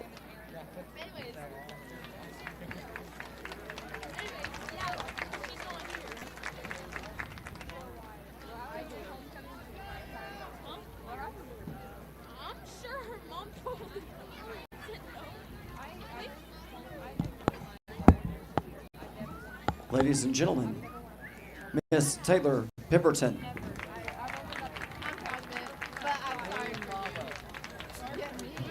Emma Phillips is the second princess candidate for the freshman class. She's the daughter of Dwayne Phillips and Christy Phillips of Helenwood.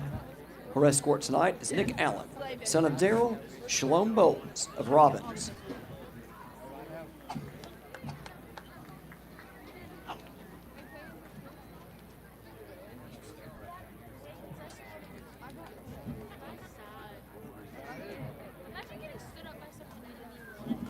Ladies and gentlemen, Miss Emma Phillips.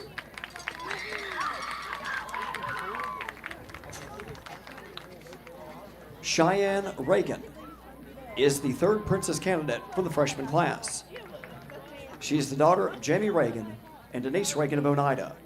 Her escort tonight is Randy Litton, son of Jason Crossgrove and Tanya Coffey of Oneida.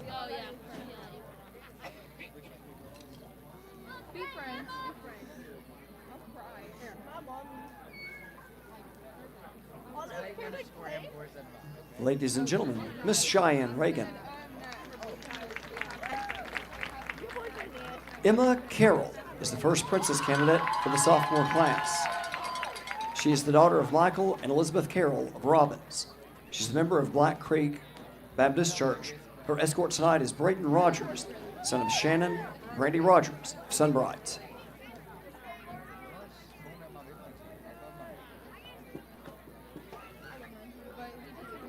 Ladies and gentlemen, Miss Emma Carroll.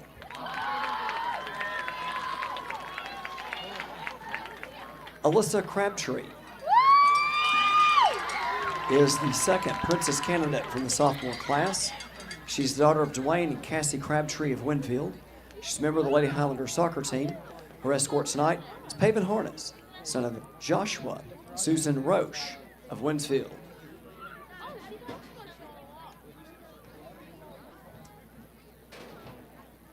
Ladies and gentlemen, Miss Alyssa Crabtree. Erica Washam is the third princess candidate from the sophomore class. She's the daughter of Harley and Michelle Wisner of Fairview. She's a member of SWAT Club. Her escort tonight is David Huckabee, son of Ronald and Daisy Doherty and the late Jeff Huckabee of Robbins.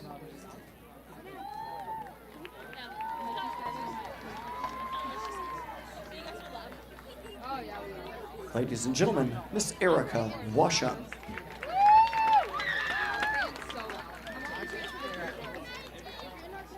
Brooklyn Bolton is the first queen candidate in the junior class. She's the daughter of Eric and Nancy Green of Oneida. She attends Black Oak Baptist Church. Her escort tonight is Hunter Lawson, son of Willard Lawson of Robbins.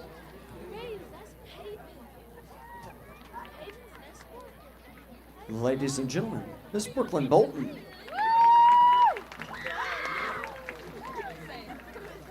Gracie Frazier is the second queen candidate for the junior class.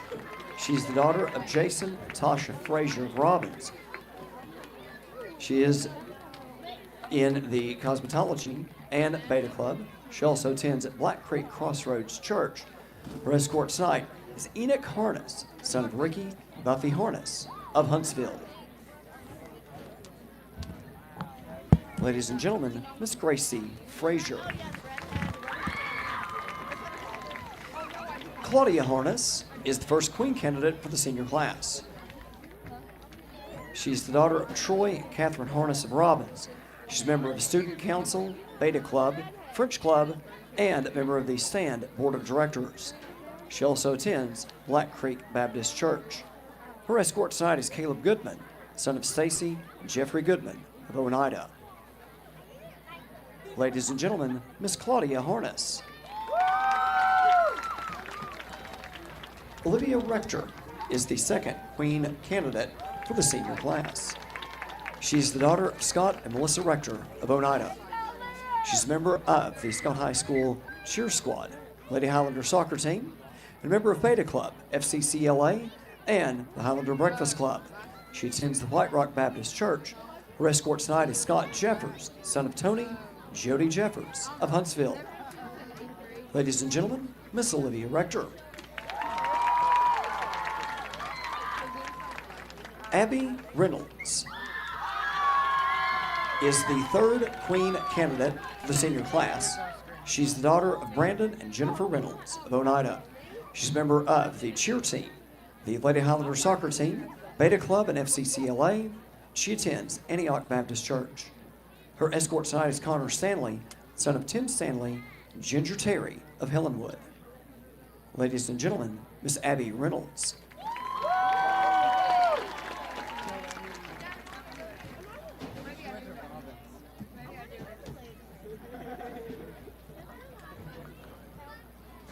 At this time, Scott High's reigning homecoming princess, Rachel Garrett, escorted by her brother, Toby Garrett. They are the daughter and son of Ben and Melanie Garrett of West Oneida, along with reigning queen Caitlin Butts, the daughter of Jack and Beth Butts of Huntsville, and her escorts, Zayden Jeffers, son of James Jeffers of Oneida, Carla Jones of Oneida, and Wyatt Lloyd, son of Kenny and Janet Lloyd of Annandale, will present roses and crowns.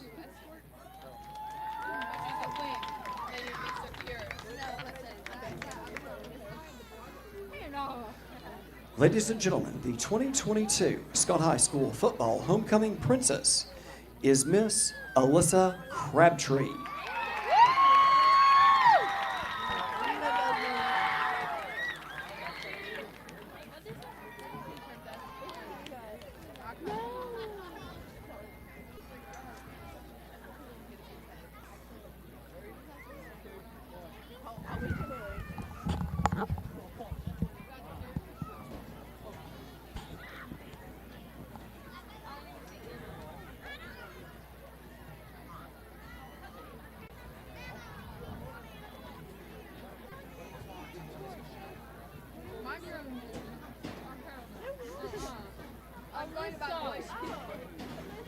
Alyssa Crabtree, the homecoming princess.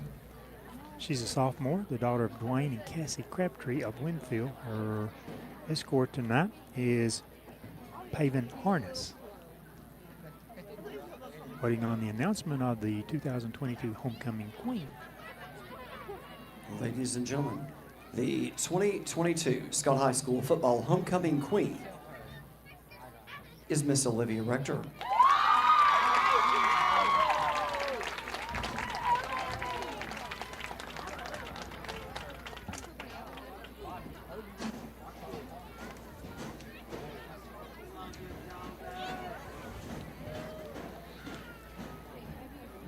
Olivia is a member of the senior class. She's the daughter of Scott and Melissa Rector of Oneida. She's a member of the Scott High Cheer Squad and the Lady Highlander soccer team. She's also a member of the Beta Club, FCCLA, and the Highlander Breakfast Club.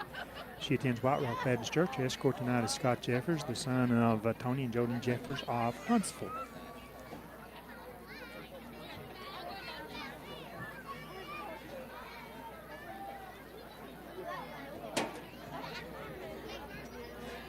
Ladies and gentlemen, the 2022 Scott High School football homecoming queen, Miss Olivia Rector, Princess Alyssa Crabtree, and their court.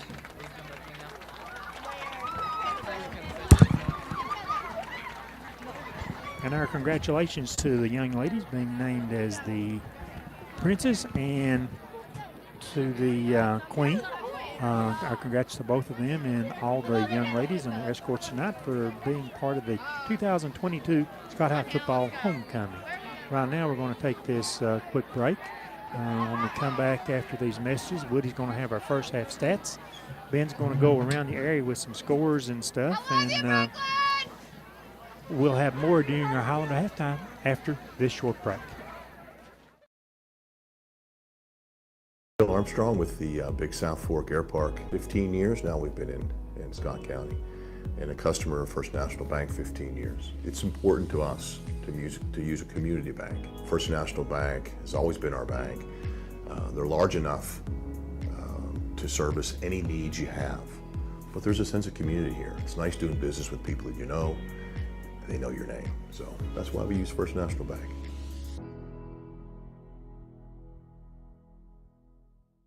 South Fork Physical Therapy is proud to support the Scott High Highlanders and the Oneida Indians. With offices in both Huntsville and Oneida, one of our 6 doctors of physical therapy are always close by. We regularly treat back and neck pain, general sprains and strains, vertigo or dizziness, TMJ disorders, as well as post-operative patients. We accept all insurances and flexible payment plans are available. At South Fork Physical Therapy, we strive to make your experience accessible, affordable, and enjoyable. If you vape, you could be inhaling toxic metals into your lungs. To show how scary that is, we made metal monsters. With special effects that show metal particles being inhaled. And music that would make your heart race. But nothing is as scary as the facts. Vaping can deliver toxic metals like nickel and lead. Now they've really hurt us with the outside beer. They've been getting the tackles down on our linebackers. And it's really put our ends in no man's land where they got to either take the dive with the quarterback. Throughout the week, we put them on the queue. We'll have to make some adjustments there. Going to try to hit that dive at the mesh point and with our defensive ends. Just be more physical, H. That's the thing. Got to be more physical.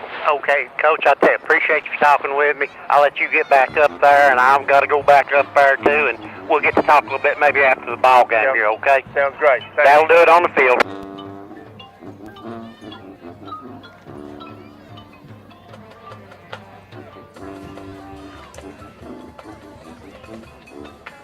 Are we still live? Oh, okay. I'm sorry about that.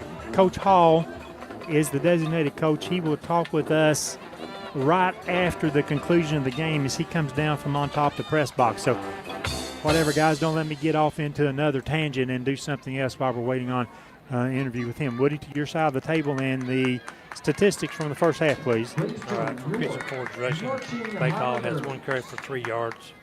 Alton Howard had 6 carries for 58 yards and a touchdown. Aldrin Little had 6 carries for 84 yards, 2 touchdowns.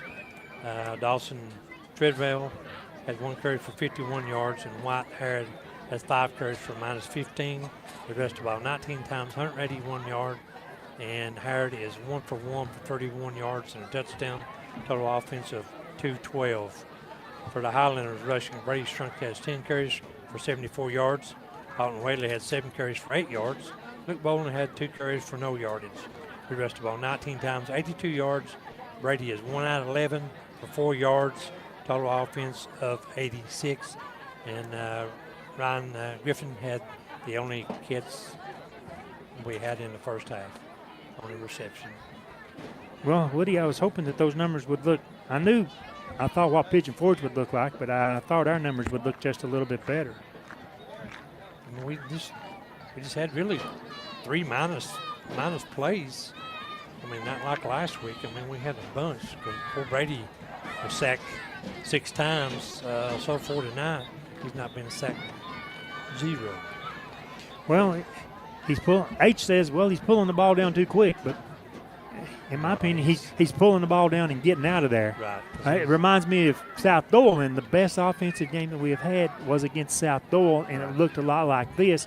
But receivers have been open. We haven't been able to get the ball to them, and they've dropped passes that may or may not should have been caught. The penalty yard has, sort of hurt us a little bit tonight. But 2 fumbles, 1 interception, you're not going to win when you looks like easily turn the ball over that way. Yeah. I'm sorry, 2 interceptions Right, and 2 fumbles. Yeah. It's just hard to overcome, and Pigeon Forge at Little. I mean, he's a load, and we've not made no effort of tackling him down low. It's up around his shoulder pads or his helmet or something. It's just it's hard to bring that big old guy down. Well, he just lowers his shoulders and just runs over and runs. He has so much speed by the time we get the 2nd or 3rd or 4th red shirt there. I mean, his momentum is pulling him and us along for the ride. Yeah. Ben, while we're waiting for the kickoff, if you got any scores of interest, I'll mention the one I was referring to last night. That Beast of West went down to the Beast of Alcoa last night, and they had a shootout. Each team scored on an interception pickup return for a touchdown, and West just sort of holds on, perseveres, and they win 29-26. Yeah, that was apparently a dandy game. I didn't get to see it, but if you're waiting to find out is Knox West for real, I think that answers the question. Knox West is for real. Some other scores tonight. These are halftime scores. This is going to surprise a lot of people. This is a Region 2 score. Elizabethton leading Anderson County 21-7 at halftime. Also, first half scores. This one I think is a little bit of a surprise too. They've just gotten underway in the 3rd quarter, and it's Carter up on Carnes 28-21. Carnes is a 4-1 football team, and Carter up on them so far, and they've led all night. Other scores from the region. The only other score from our region tonight is Bearden up on Fulton at halftime, 29-13. I'm sorry, that's not the only score from our region. Bearden is up on Fulton, 29-13. One I slipped over there. Farragut is up on South Doyle, 49-14 at the half. Some other scores. It is Gatlinburg-Pittman up on Coosa Christian of Alabama, 28-14 at halftime. It's Knox Central over Hardin Valley, 7-6. Powell is leading Knox Halls in a big rivalry game. That's 20-3 at the half. Oliver Springs is all over Oakdale, 26-0. It is Rockwood 33, Harriman nothing. And it is Stone Memorial 28-7 over York. And finally, it is Northview Academy leading Oneida. They scored right before the half to take a 7-6 halftime lead in that one. Very tight there. And the other surprise, which they're going through some nonsense out on the field right now. The other surprise, and a team that may be for real, and that's Stone Memorial, 5-0 coming into tonight. And, apparently maybe headed for 6-0 to start the season.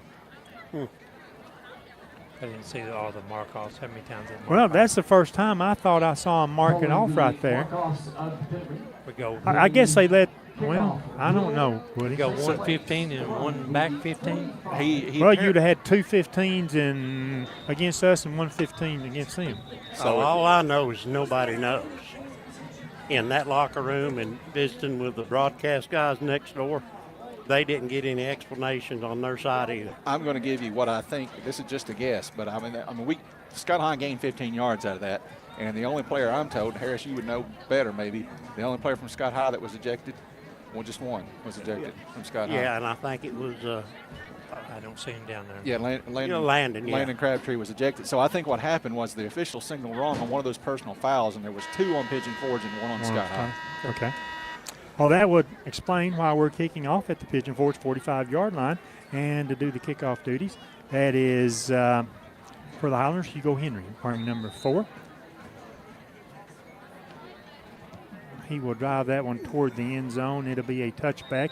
Pigeon Forge starts on their 20-yard line, which, by the way, is not their worst starting field position of the game. They started one drive at their 17-yard line. So. I'm just wondering, they're 2 points away from a fast clock. Are they going to have their ones, those good backs in? Yeah. Or are they going to take a chance on another blow up and losing one of them next week? No, They're going to come out. They're going to go for the score. Yeah. Woody's 100% right on this one. And we'll tell you real quick is if number one's the quarterback, and he is, 35's the running back. Me, I wouldn't. But I would protect my motor. In motion.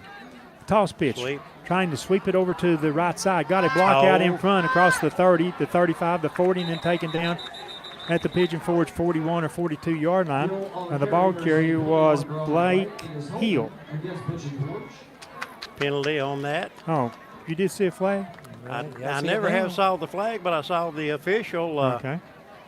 I never did see the hanky. Motion it back. I never did either. I never saw the flag, but I definitely saw the hole. You know, there's a spot of there was a hole. There's a spot of sand out there at the 30-yard line, and I keep looking at that as a flag, but it's not. The 10-yard mark off from the spot of the foul makes it now first down, still first down, and 14. Howard steps under center, hands off to the left side. That would be driving in, I think, Howard. And Sampaio pushing with him, and the Highlanders say they've got the ball, but none of the officials are rushing in to confirm that. This is kind of like a dry tinderbox out there right now for those. Gain of 6, second down and 8 for the Pigeon Forge Tigers.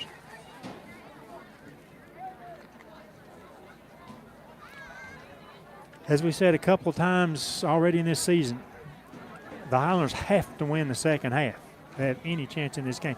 Toss pitch, 35. Deep sweep. Good Clayton Carey gets over there there on Aiden Littles and makes that tackle. Beat Clayton. Yeah. Woody said in the first half, Clayton had about 3 or 4 tackles for loss in the first half. Yeah, he did. 3.5 sacks. Wowee. That may be a record. Unfortunately, I don't think we've got that record anyways. We got stats from all the years, but I don't think we have that record. Right or down. Third down and a long 5 to go for Pigeon Forge. Quarterback rolls outside. The pass over the middle for Littles. It's broken up. Good job. Double cover, maybe even Nolan. triple cover there. Nolan got his hand up in there. He came down. The ball came down. Pigeon Forge would appear that they will punt on 4th down. For them, this would be their second punt of the game. In the first half, the Highlanders forced the ball over twice on downs and made Pigeon Forge punt one time in the first half. 28-0, Pigeon Forge leading our Highlanders. Third quarter action. The punt is away. That sails to the sideline. Griffin makes the catch, pulled down after a gain of 1 yard. The Highlanders will take over at the 45-yard line. Flag came in. And where it's thrown is thrown back behind poor Griffin. It was thrown from about and it landed just behind him, so I don't know. And I was looking at the ball instead of personal watching. Foul. Highlanders. Guys, I'm telling you, we could be in for a long half. So instead of starting at our 45-yard line, we'll start at approximately our 30-yard line. Been there, done that. When it gets a certain level, it goes slow.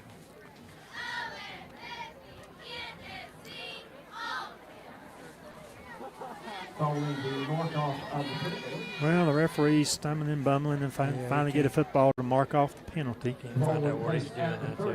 1st and 10 from the Highlander 30-yard line. Pigeon Forge changing their cover 2 defense up just a little bit. Brady Strunk, the quarterback. He hands off to Whaley. Whaley jumps back to the right on a little jump counter step. Will pick up 3 yards maybe. It'll bring up 3rd and 7. Pigeon Forge is doing a sort of a sophisticated upper level type disguise shift in their secondary. I'm going to check what I said. I said 3rd down. It's actually 2nd down. But they moved the stick to 2nd and 6. We're underway in the 3rd quarter. 28-0 Pigeon Forge over our Highlanders. Highlanders' first possession. Pigeon Forge, they He broke jump into the plane. the neutral He broke zone. the plane. The official on this side Now they're going to see throws who that did hanky. it. And Pigeon Forge walking backwards. They know who done Procedure it. against us. You see that? You see that? Pigeon Forge was walking. They knew it. Everybody on the field knew But it. when this guy went walking towards the white hat, I knew what would it be. Loss of 5. It's second down and 11 Highlanders. Trips will come left. One receiver back to the right side. Strunk, the quarterback from the shotgun, wants to carry the ball. It was designed, I think, to be a run option, and he decides to carry the ball instead of tossing it back to Whaley, who I don't know that Whaley would have picked up any more yardage. Yeah, Whaley was in front of him. That was more like a lead, a quarterback lead there. That's a loss of 5. It's third down and about 15 or 16 to go for the Highlanders. I do know the Highlanders have to get the ball across our own 40-yard line on third down to sustain this possession. Twins now trips right. One receiver back to the left for the Highlanders. The snap. Here comes some pressure. Brady looks. Stay in there, Brady. Stays in the pocket. Stay in now there. pulls the ball down, runs with it. Across the 30 to about the 32-yard line. That will bring up fourth down for the Highlanders. Probably a gain of 6. It's fourth down. Now make it 7 maybe. Fourth down Highlanders. And it looks like on our first possession of the third quarter, we're going to punt the ball away.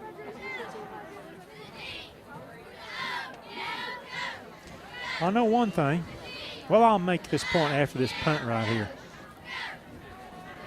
Kick it away from me. The snap, it goes Ethan Ethan. Anderson. Get it Penalty away flag from him, on the Ethan. field. The Bounce, punt is going to hit yeah. and bounce straight out of bounds in the Pigeon Forge 40-yard line. Say it's against us. I don't expect anything different. I mean, why change now?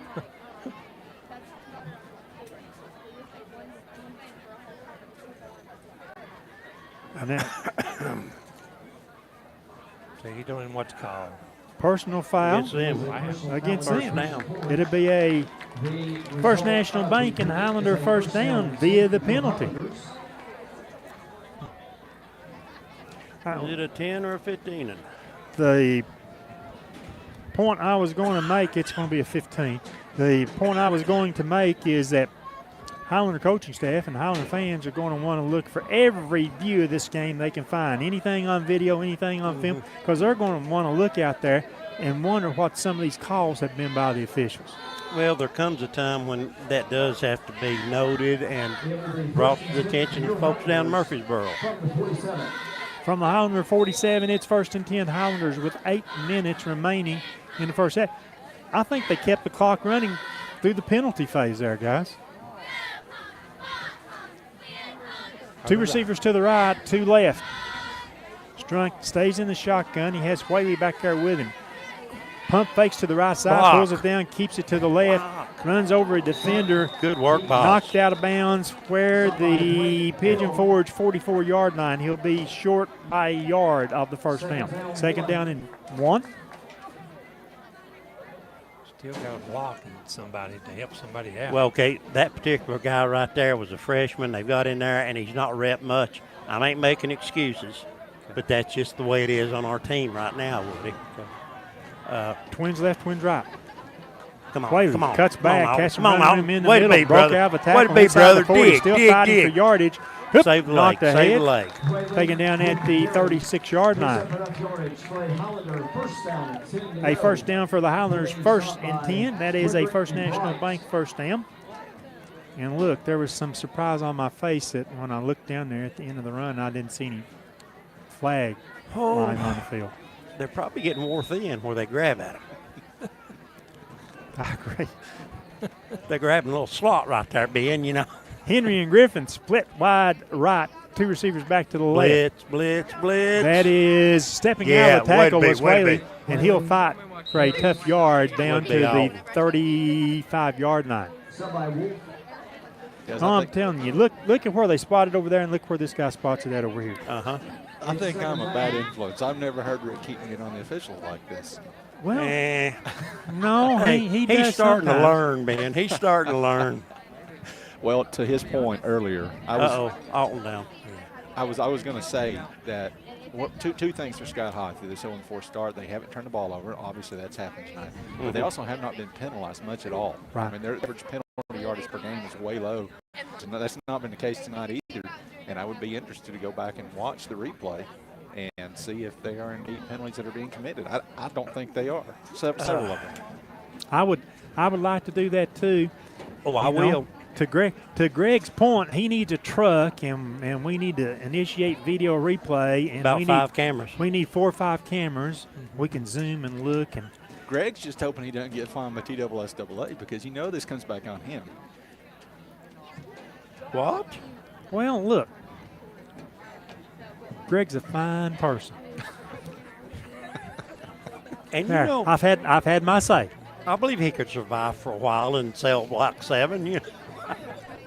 Sorry, Greg, I'm just joking. Alton Whaley is up. That's that left knee that he's had problem with, I think, the entire season. He has came back from that thing being like that so many times. You just wonder how many times or which time will be the one he can't get up and walk off. He's getting an assist from the doctors at, can I say them? Are they a sponsor? Big South Fork Physical Therapy. Absolutely. They provide a great physical service. therapists here for the Highlanders, and we appreciate that. They take care of these kids. 2nd down 9, 2nd and 9 Highlanders. Now, Strunk in motion. Direct snap, it goes to Bolin. A handoff trying to sweep to the left side. Come on, Tommy. Out of the tackle, Tommy Fitzgerald falling forward inside the 30. Flag. And that the flag can't be thrown by against the back us. judge. We didn't have nobody there blocking. Don't. Face mask is back here, if it's anything. Yeah. There was a face mask, but I think they were going to call It's against us. Yep.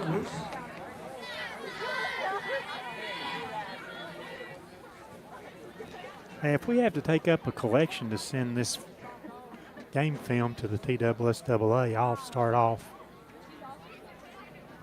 They need to watch it.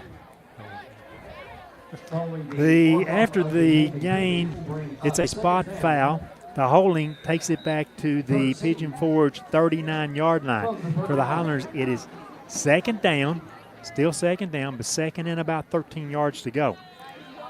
Okay, 35. Griffin and Henry to the right. Watch this right end over here. Set wide at 35. Fitzgerald stays in the backfield. Strunk wants to Hold throw the him. ball. And out pattern, deep out pattern, trying to get it over to Griffin, and it goes incomplete. He got outside in the sprinter stance. We barely touched him. It just. We're going to have a personal foul on somebody. Yeah. It's against us. Woody's got that positivity ringing in there right now. He's positively negative, right, Woody? Yeah, I mean, he was over there. We just laid on that boy too much, I think. They'll probably call us for it. Personal foul, Highlanders. Personal foul, Pigeon Forge. He got up and said something after he couldn't get up. We'll go back to the original line of scrimmage. It is still, I think, 2nd down and 13 to go for the Highlanders at the Pigeon Forge 39-yard line. All I'm doing on my list is just writing down penalty, next play penalty, next play penalty. Yeah, we've had a few. Sums it up well. Clock's down to 6:16, 3rd period of ball game. Fitzgerald stays in the backfield, this time moving to the left-hand side of Strunk at quarterback. Strunk from the shotgun. Watch his end, watch his end. Get him, Tommy. Get him, Tommy. And Littles is going to get there and flag down there. A mugging down there on Hugo or Ryland or both. Well, wait till see who they pointed out against. Well, I said they were mugged. I didn't say they committed a foul. The spot is at the 45-yard line. That's where Brady was tackled. And I'll say one thing. Not only is Littles for the Pigeon Forge Tigers a very good running back, he is a load shooting off of that right defensive side. Well, here's the thing, too. That time, Tommy, a little bit undersized for a defensive end of little size. Oh, man. You know, Now, this is where I would question this. I think you have to go back to the line of scrimmage and mark off 10 yards, not where the play ended. Does that make sense? I'll ask one of those guys later. Okay. It is 2nd down and 4 for the Highlanders. Ball at the Pigeon Forge 30-yard line. Stop the play.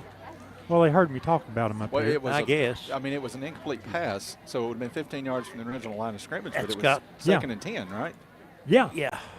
Okay, so it should be a first down. Wait a minute. Yeah, now let's blow the whistle. I'm sorry, I forgot the loss on first down. The loss on first down. Yeah.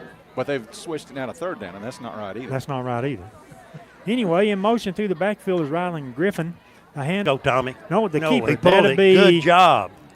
Brady Strunk stretching out to the 25-yard I line. think he's got the first. He's there. First. He's got the first down. Yeah. Yep, they're moving the chain, so a first down for the Highlanders and First National Bank.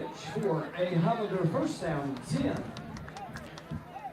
At the 25. I could write a book on the questions I have about tonight's officiating of this high school game. Well, let us know when the movie comes out. We'll watch it. Well, look, all I'm saying is these guys, and Ben, I'm sorry, all I'm saying is these guys will never make the collegiate level as officials. Quick out pass comes to Griffin. Block. Has a block. Couldn't block. He'd have been blocking him in the back, but Griffin stretches it out inside got the in the 20 way. to the 18-yard. He did what you need. Just stand there. Nice 7-yard gain. 2nd and 7.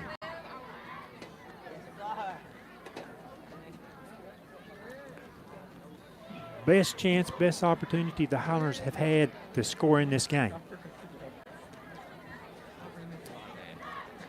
2 wide outs right, Twins to the left. Fitzgerald is the running back on the right-hand side of Strunk, and there's a timeout taken by Coach. Let's join the teams during the break. It's Pigeon Forge 28, Highlander 0. Back after these messages.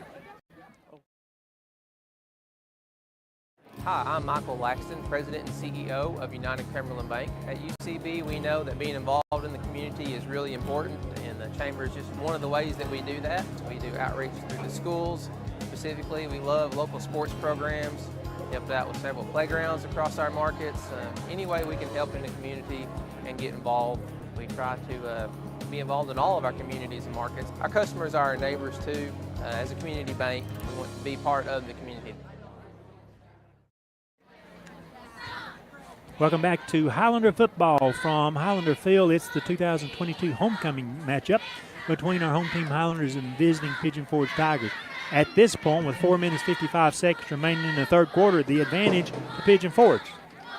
The Tigers 28, Highlanders 0. Highlanders have the ball at the 18-yard line of Pigeon Forge, where it is second down and 3. Look how wide he is. In motion, Strunk out of the backfield. Oh. Nolan hands it off. The ball comes out on the tackle, and I Way to be there, think Clayton Clayton. Carroll Yeah. covers that. Well, Well, that was a. When Brady Strunk goes in motion, it's going to be got back to him. Pigeon Forge sends that in or backwards Well, straight across. But see, here's the thing. It was going to be a handoff. It is going to be given back to Brady. He was going to go over and look for a little corner route down there. Okay. It will be third down Incomplete pass. Okay. from the 19. Okay. To the incomplete pass. Third That still down. ain't where the sticks were. Third down and 3 from the Pigeon Forge 18-yard Three. line. No, that's where they were. Okay. Okay. Strunk from the shotgun rolling to the right. Is he going to pull it down? No, he throws it to the end zone. Is the catch touchdown. complete? Yes, Touchdown. Rylan Griffith has the touchdown for the Highlanders. Yeah, way to be, that guys. one will cover 19 yards. And no flags. Touchdown, 4:35 to go in the third quarter of this ball game, and it has been exciting through the last 3 minutes of the second quarter, all the way through to this point in this quarter. 28-6, Pigeon Forge leads. Hugo Henry's on the field for the point after attempt. Tees down, Holder's there. Holder is Nolan Cotton. And took a while to spot the ball. Get them tight, guys. Get them tight.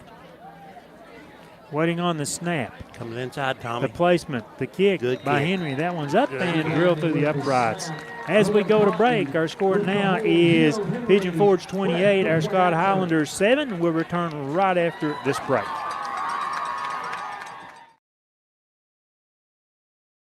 The superior technology of fiber optics carries a communication signal that is more robust and reliable than older technologies. Connecting homes and businesses directly to fiber optic networks enables enormous improvements in what bandwidth devices are capable of delivering. Experience Highland Communications' world-class broadband, delivered over Highland Telephone Cooperative's fiber optic network to make your online experience extraordinary.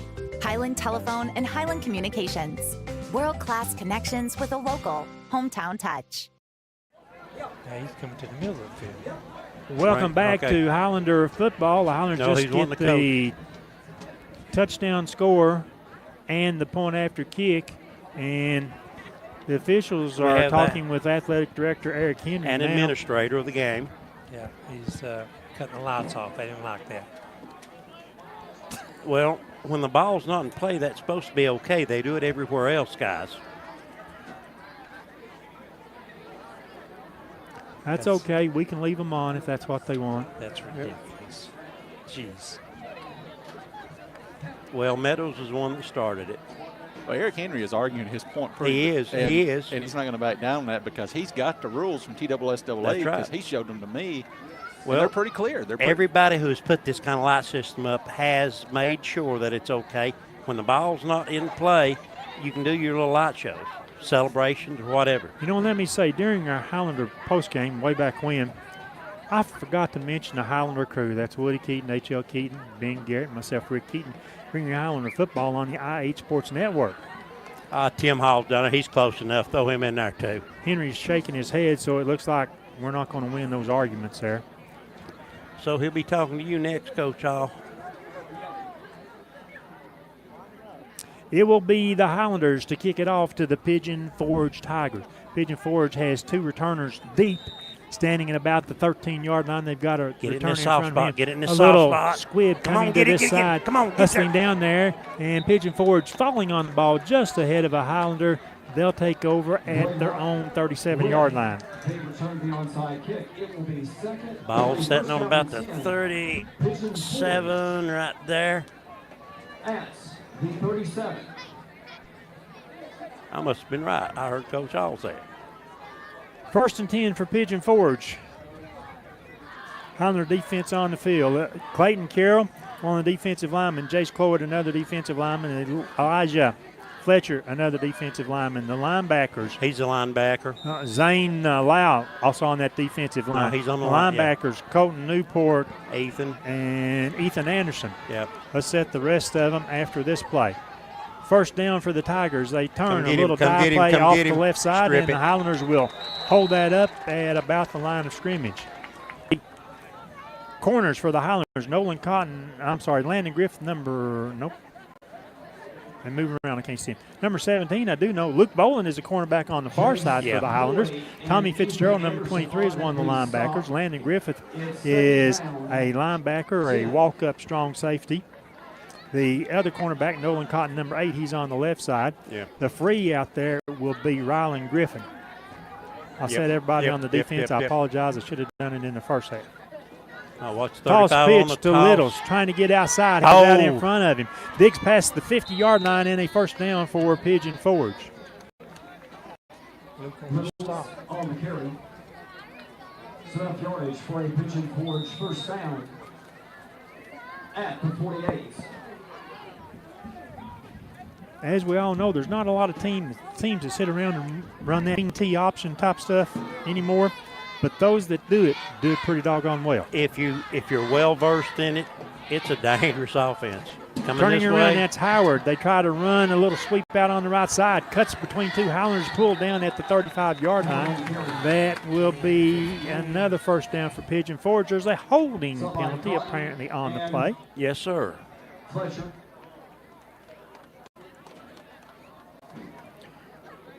Never did see the actual flag out there, but the thing I can tell you, Ben Garrett's been the best spotter I've ever had. I'm going to, if he's the only spotter I've ever had over the years. There it is. It was laying right over here. even with the numbers on about the 37. The ball back on the Pigeon Forge side at the Pigeon Forge 47-yard line. It is first down and about 16 to go for Pigeon Forge. Clock now runs with 3 minutes, 10 seconds left in the third quarter. Little's in motion. They try to run a sweep on the outside. Has a hole, cuts through it. Has some secondary players to beat. We're trying to get over there with some red shirts. We make the tackle, and it'll be another first down for Pigeon Forge. Man, they're kind of chunking them off 15 at a time here. At the 35.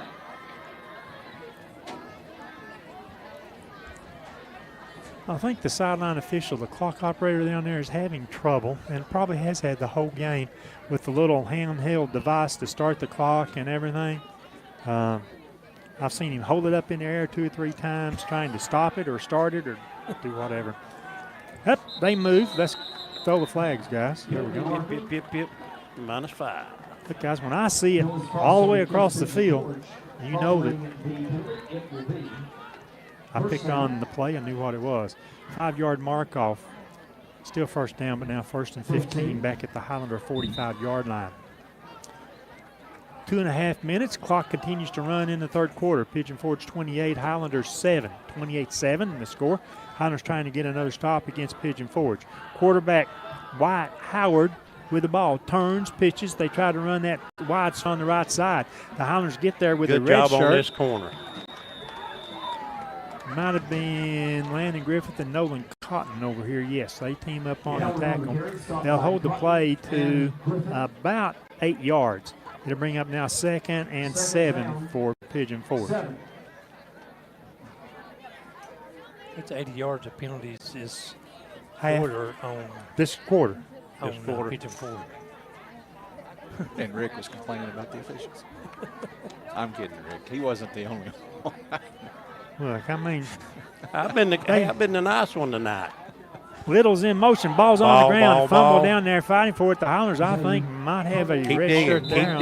Keep digging. Colton Newport says Highlander ball. The official says Pigeon they Forge. got it. And for a gain of half a yard on that. 3rd down and 5 yards to go for Pigeon Forge. And let me make it perfectly clear. I don't like to complain about officials, you know. No, I don't really. I mean, but when they're bad, guys, okay? We've got 60 this quarter, so that's 140 yards of penalties in one quarter. In 1 quarter. Howard steps under center. Turns, handoff, die play, left side. Has some running room past the Highlander linebackers, pulled down by the cornerback over on the far side. That's a first down for Pigeon Forge. They've got the ball inside the Highlander 15-yard line. Looks like the Highlander 12 maybe. First down and 10 from the 13. Highlanders exchange linebackers. Anderson out, Whaley in. I got it. Also on the field on the defensive front for the Highlanders, he'll play that right end is Gavin Terry, 53. Turn, kind of run a sweep out to the right side. Cuts inside the cornerback. Got a block from behind. Right there. You got blocked in the back. That's what I want to say. I start to say here's the flag for horse collar. Well, there's 2 flags out there. There's one on the 15-yard line that Ben says was a block to the back. The flag down at the 3-yard line is going to be maybe a Highlander penalty. I'm just saying horse collar because we had a hand that hit him in the back, high on the back. Yeah, somebody needs a football, okay. Horse collar is one of them. They're going to offset. That against the Highlanders. The ball should come back to the 14-yard line, and it would still be first down. 13. No. Okay.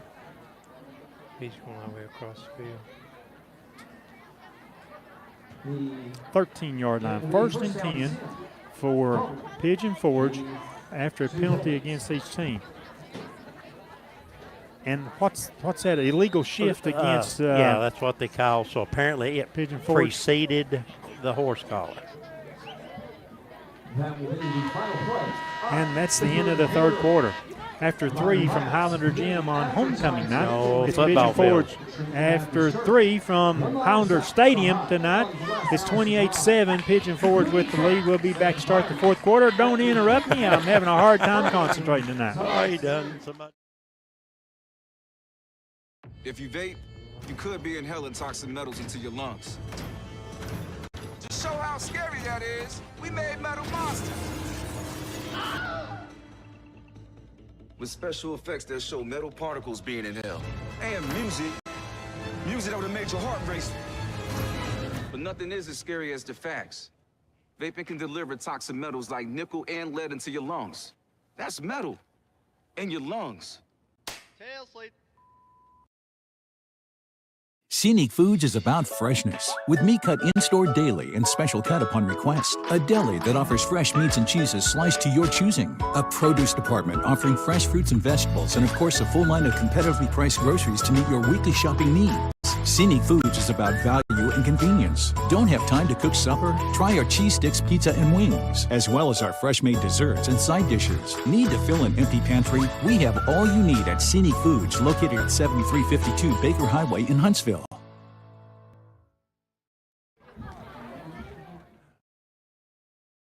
Welcome back to Highlander Field. We begin the fourth quarter of play. The teams have switched ends now. Pigeon Forge moving north to south. It's first and 10 from the Highlander 13-yard line. They run the dive play straight ahead with the fullback. Clayton Carroll, the first guy there to slow it down, and other red shirts get there to help make the tackle. Jace. Yeah, big Jace. A loss of 1, second down and 11. 28-7. Pigeon Forge with the lead. The Highlanders have played pretty solid defense in the third quarter, despite the fact that the penalty yardage accumulated by both teams in the third quarter exceeded the offensive yardage totals by each team. Toss pitch, trying to sweep it to the right side, cutting back into the linebackers, and about 4 or 5 shirts will stand up. The ball carrier, that will be Blake Hill.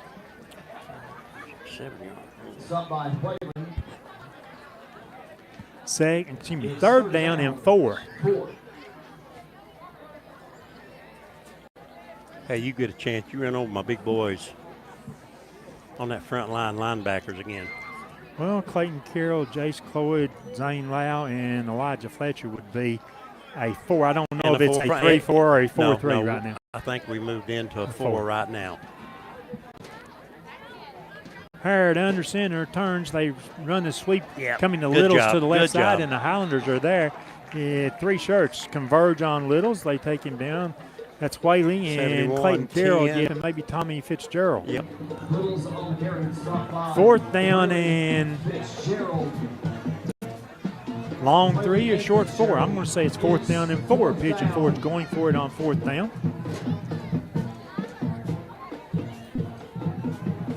Howard again will go under center. Wing back each side. One running back behind him.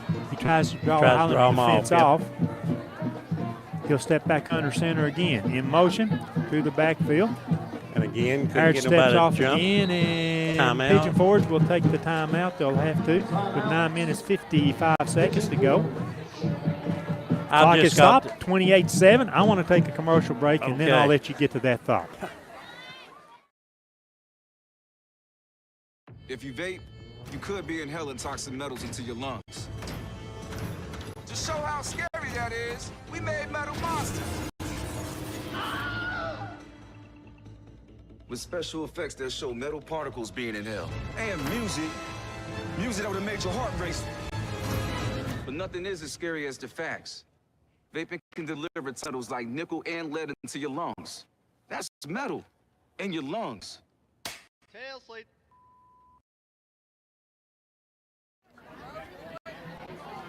Back at Highland Stadium, where Pigeon Forge has it fourth down and 4.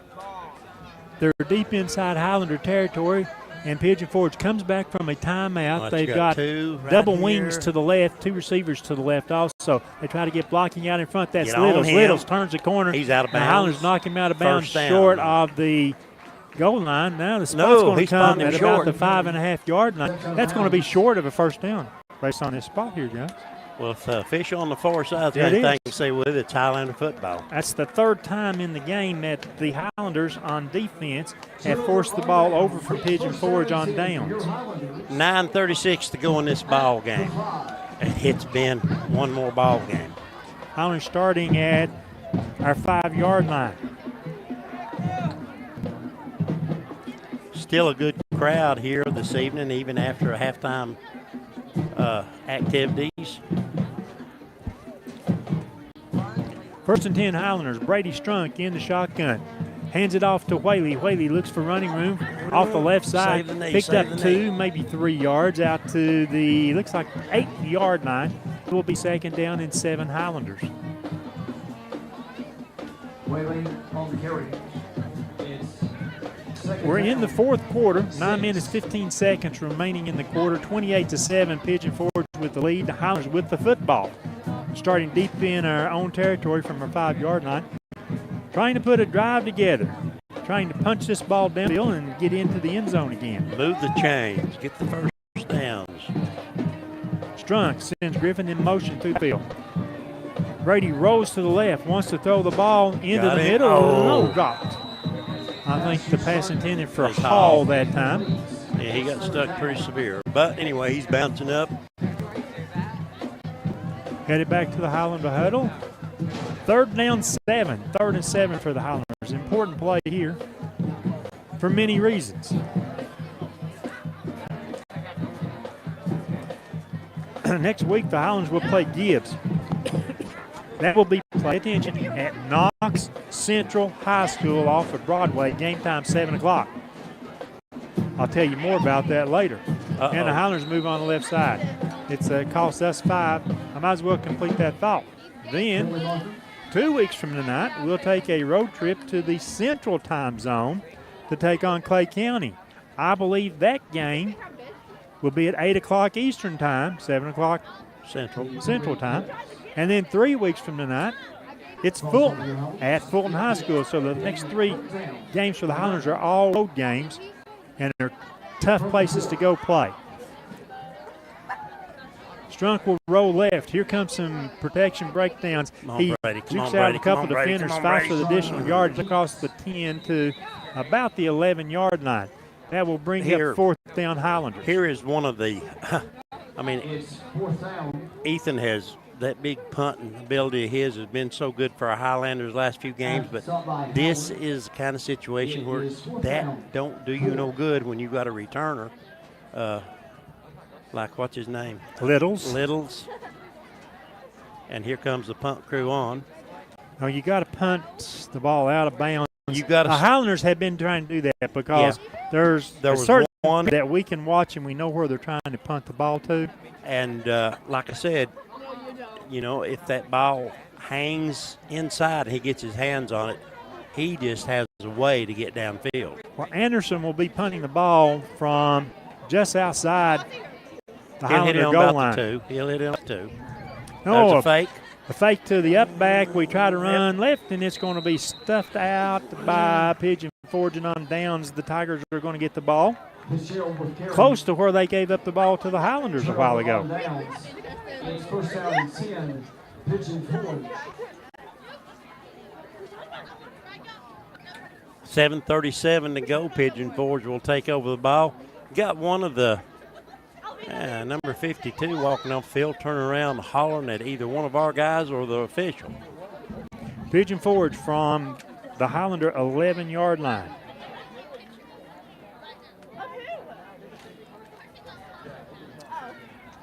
The Tigers will send 2 receivers wide each side. They keep the wingbacks on the field. The quarterback keeper that time. A stiff arm, heads to the goal line, and what will Hare do? Looks like he'll come up short of the goal line. Remember, if they can pick up a first down at the 1 end, that's apparently done, even though I've seen no indication of that. Yeah. Maybe. Yeah, man, he just short us down. Second down, and I'm going to say just, 6 inches probably, half the length of football. You can't see good, brother. That's only an inch. Tell him, Ben. Howard went to the sideline to get the play from the huddle. Same formation employed by Pigeon Forge. They hand it off, and Howard will keep it himself, steps into the end zone, touchdown for the Pigeon Forge Tigers. 6:50 to go in the ball game. Once again, scored by Pigeon Forge. 34-7 right now, and the kicker brings his tee in. Well, wait a minute. Yes. Kicker's on the field, holder. Well, sometimes they got to stop the clock from running over there. You know what I mean? It's not a 30-point lead or anything. And I'm the only one apparently that still running. Yep.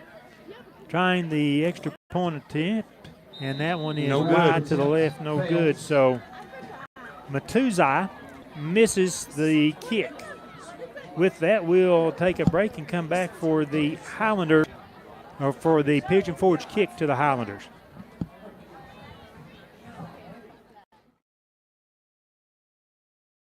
If you vape, you could be inhaling toxic metals into your lungs.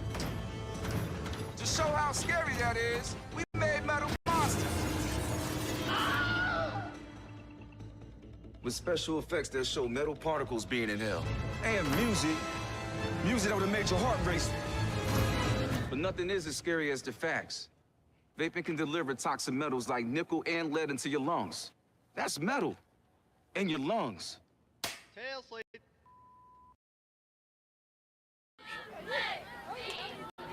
Welcome back to Highlander football as we return to Highlander Field on homecoming night. It's Pigeon Forge tacking on a 1-yard touchdown score by the quarterback Wyatt Howard. The point after kick was no good.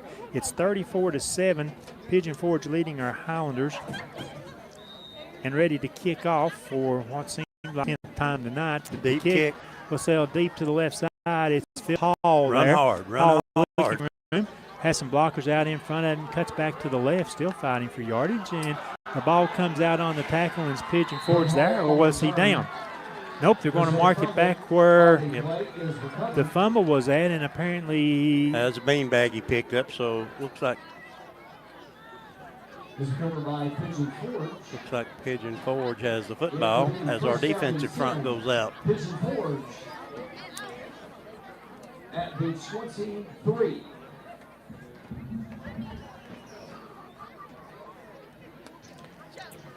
Starting once again deep in Highlander territory, the Highlander 23-yard line.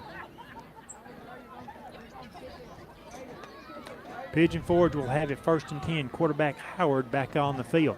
Turns, dive play off the right, running room, broke past the linebackers, trying to fight for room. The end touchdown score is Aiden Howard. He covers 23 yards.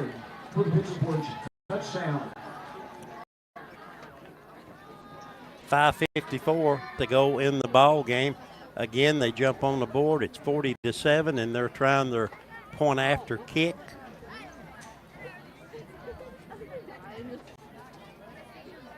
Pigeon Forge comfortably up now, 40-7 over the Highlanders. And Matusai on for his second point after kick in just a few seconds. This placement is down, that kick is up, and that one is good. We'll take this break. It's now the visiting Pigeon Forge Tigers 41, Highlanders 7. We'll return right after this message. The superior technology of fiber optics carries a communication signal that is more robust and reliable than older technologies. Connecting homes and businesses directly to fiber optic networks enables enormous improvements in what bandwidth devices are capable of delivering. Experience Highland Communications' world-class broadband, delivered over Highland Telephone Cooperative's fiber optic network to make your online experience extraordinary. Highland Telephone and Highland Communications. World-class connections with a local, hometown touch. Welcome back to Highlander football. The Pigeon Forge Tigers, via the kickoff penalty by the Highlanders, in a matter of 41 seconds, put 2 touchdown scores and 1 extra point kick on the board. getting ready to kick the ball deep to the Highlanders. This kick will sail and be picked up at the 15-yard line. That is Griffin with the ball, fighting for run, trying to find some space there. It does not. Gets it across the 25, maybe to the 27-yard line. It will be first down and 10 for your Highlanders. Pretty person. At 27. Smart looking widow. The Highlanders have 5.5 minutes to go in the game. There is this running clock in play, so the Highlanders can either go slow-mo and hope to run out the game or try to move at a faster pace and try to get to the end zone again. First and 10. Brady Strunk, the quarterback, has Whaley lining up to his right. We've got twins right, twins left. The fake, Strunk wanting to throw the ball. His arm is hit, and it's going to be intercepted.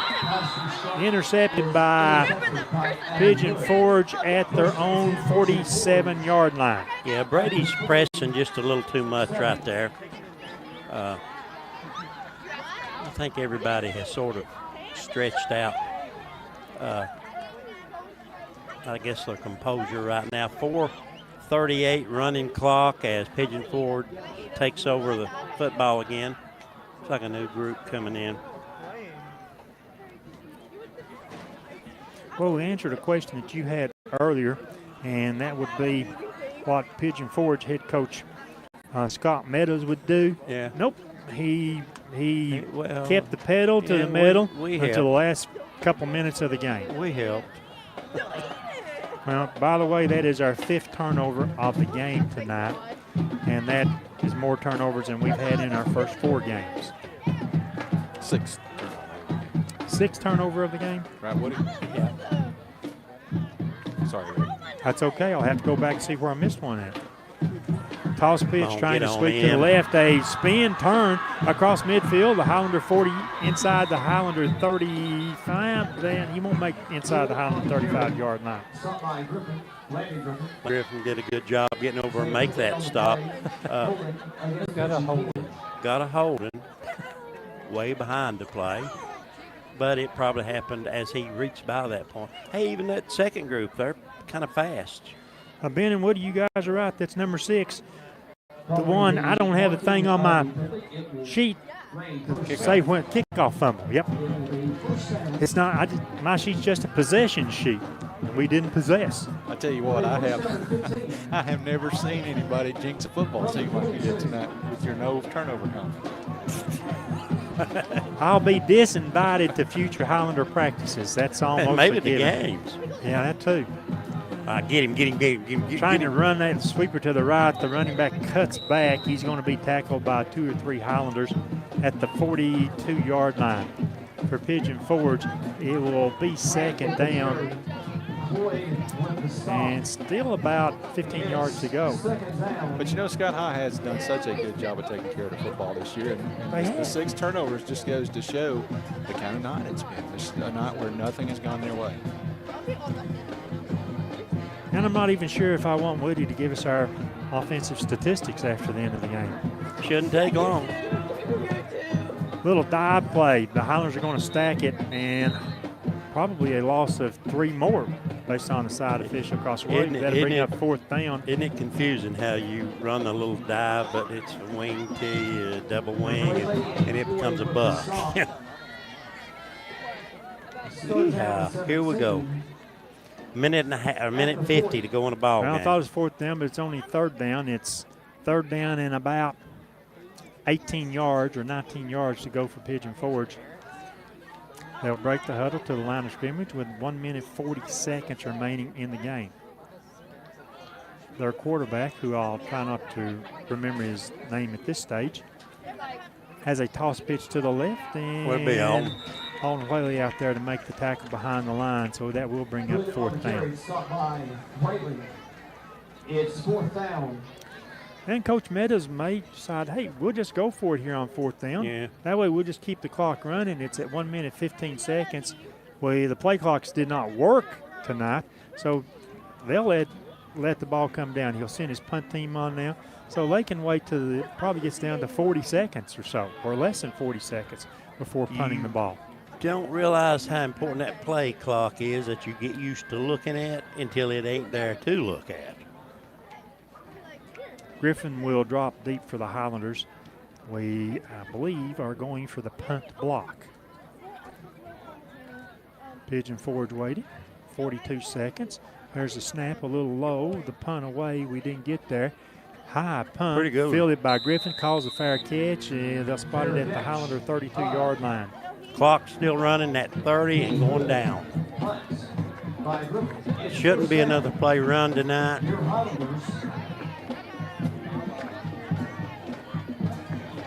First and 10 from the 32. They're going to try to get one off. Nope. Going to have to hurry. 5 seconds to go in the game. Nope. And that's the end of this football contest between the visitors, Pigeon Forge, and our home team, Scott Highlanders. Pigeon Forge makes the trip from Sevier County to ruin Highlander homecoming tonight. The final score will be 41-7, Pigeon Forge with the win tonight. That will improve their overall record to actually 2 wins and 4 losses for the Highlanders. We now drop to 0-5 on the year. So not a good night for the Highlanders. We had a flash or two. We had this or that. Just too many mistakes. The 6 turnovers made it a huge differential. After they came on and scored, I think, 3 touchdowns, we had a couple series where we played big-time defense football against their ones, our ones, and then it's just on and off, on and off. Who controls the switch, Ben? Tell me. I know it's not me, and that's all I can do. Well, anyway, it's got to see how these kids rebound. We know that we're going to go into next week's game missing one more player, and it's going to be I don't know, a tough night, and I hope a tough weekend for these kids. I mean, they look back at these films, and they're going to see some stuff that, man, you know, you got to block, right, Coach? You got to block, and you got to tackle. And to a certain extent, as I said, we were winning the second half until we got down near the end of the third quarter. You know, had forced Pigeon Forge to punt the ball on their first possession. We took over on downs on their second possession. I mean, so we had done certain things to slow Pigeon Forge down. Howsoever, it did not linger into the fourth quarter. So it's a 41-7 victory for Pigeon Forge tonight. Let's step aside, Ben, if you would, please. Let's take this commercial break. When we come back, Coach Bill Hall will join us, and we'll have the coach's interview right after this break, and then we'll recap the scoring. We'll have the statistical summary. Ben's got a look around the region at scores. We've got our lineman of the game, sponsored by Trophy Masters. We've got our First National Bank player of the game. All that coming up during your Highlander postgame. We'll get to that after these messages. If you vape, you could be inhaling toxic metals into your lungs. To show how scary that is, we made metal monsters.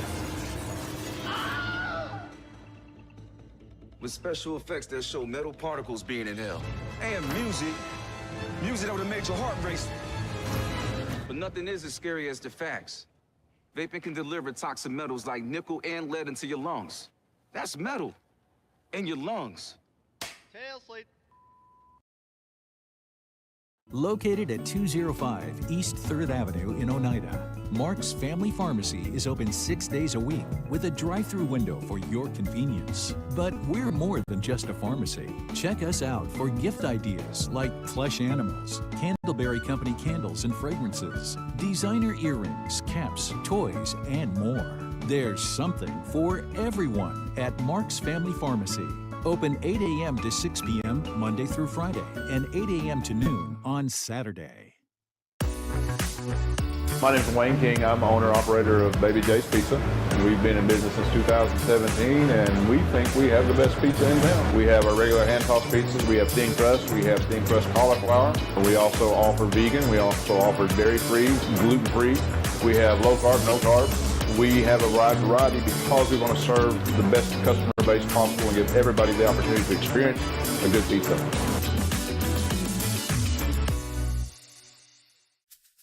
At Big South Fork Medical Center, our dedicated team of medical professionals are available 24/7 should you or your family need high-quality care.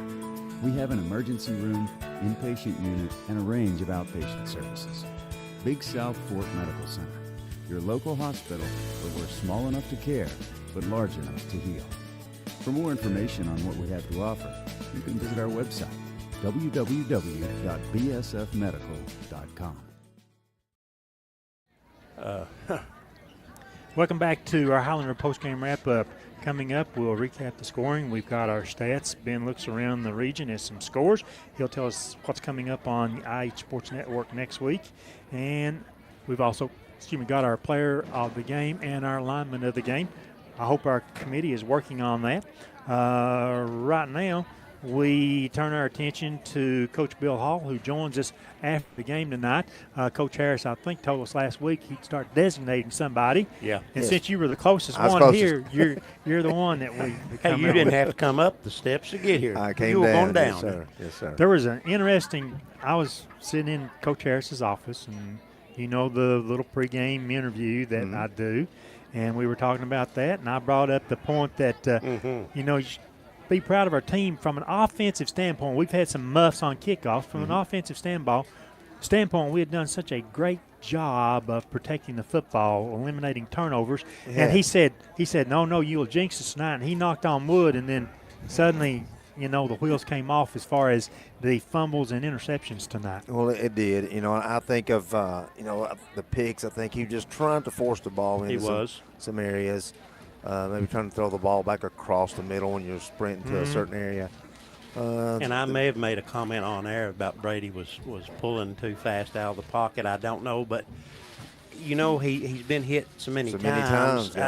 He's bound to be just a little leery. Yeah, absolutely. I mean, and that's going to happen. I mean, when you know after watching the first series, this game's going to boil down to 5-on-5. Yeah. The 5 they had in their box because, you know, most of the outside backers were wide against our 5 offensive linemen. And, you know, when they were bringing the pressure with sometimes just 3, they were able to get off the edge and get to us and force us up.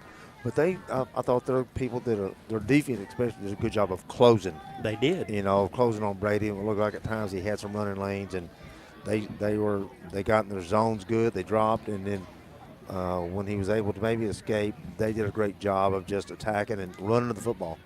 I think when we look back at some film that shows their whole secondary, it's going to be like somebody flipping a switch. I mean, it's like they all converge to the ball. They just right then. You know, and it's a thing I think that I really, especially the last couple of weeks, has been harping with something. You know, I want to be there Monday and Tuesday. Had a conference in Gatlinburg, but you know on Wednesday I'm there and we're doing some defensive stuff. And I got a little frustrated when I was watching 2 or 3 running the football and 7 or 8 on one side not getting the football. Yeah. And you know, to me that's effort. You know, and I understand that today was assignment football, but if you take care of your assignment and they don't have the ball, then your job is to get up. Yeah. And then you run into the football. You go to the football. Classic example when we got one kid sprinting down here and hit somebody on the fumble on a punt, and then we've got 8 or 10 guys that are trailing and jogging, and those things are hard points to me. And when I see people on kickoffs running outside to avoid contact and jogging, those things stick in my mind. And until we can get 40-something kids on this page of my effort's going to sell out on every play, and I'm going to do what I'm coached to do, but my effort has got to overcome everything else. We're going to be mired here, and it's a sticking point for me, and I know it is for Coach Harris and the rest of the coaches because you see parts of practice where you see just great effort, great intensity, and great fire, and then you see that So it's almost like, the air's out. And, You know, a blocker is somebody you're supposed to blow up. Yeah, I mean, absolutely. blow up and go by him. And, you know, I saw a great quote the other day, and it's talked about the will to win, you know, the two lines, you know, people that want to win. There's a long line there. Yeah. But those people that want to do whatever it takes to overcome to win, that, you know, that line wasn't very long because everybody wants to win. But, man, you just got to do so much more. You got to work extremely hard at that. And, you know, the expectation level right now is you know, once some little thing goes wrong, it's here we go. You know, and we got to learn to win, but we got to learn to win in practice. Yeah. You know, when I watched Billy go to, you know, at Reinhardt, it was James Miller had a quote, it was win the day. Yeah. You know, win the day. Get 1% better, win the day. You know, we got to learn first to win the day. We got to first learn to win Monday and Tuesday and Wednesday, and then Thursday with not just great effort but mental preparation. And until we can get that factor there, guys, it's going to be tough. And great effort on a Tuesday or a Wednesday has to carry to Friday. It does. Yeah. Yes, it does. And if our youngsters are not bringing it to Friday, well, this is what the net result is tonight. Well, you know, I think everybody was happy with this week's practice. I think so too. And then again, you know, we've talked about it before. We've got to have a big enough squad that we can get some really good people to have on those scout team, scout squad. Yeah, you know, it's hard to emulate strength and speed. Yeah. And you know, you do the best you can with what you got, and then, but they got to realize too that I can go half, you know, sometimes half to 3/4 and still make a play against a scout. But out here, when you're facing the quality competition that we play, you can't. I mean, It's got to be full go, 100 until, like I said, mindset has to be there. Well, your mindset should be, okay, Friday night they're going to be faster than what we played in practice. So you got to be prepared to play faster and hit harder. And they're going to be more physical. Yeah. And I think the thing has been as much disappointing to me as anything. It's not so much ever, but it's just the physicality. Mm-hmm. You know, I guess open that adage, when you played, you hit people. And as a coach, you know, I thought our people, we want to be the most physical team out there, and our kids took that to that thing of we want to be the most physical team. Yeah. And we don't have to be the most talented, but you know we can be physical at the point of contact, and that first initial thing is winning the line of scrimmage and you know learning to play. You know, to the defensive line, we did just real about. You know, violent hands. You know, you got to win that right there with some violent hands. And football's the one time you get the opportunity to be mean.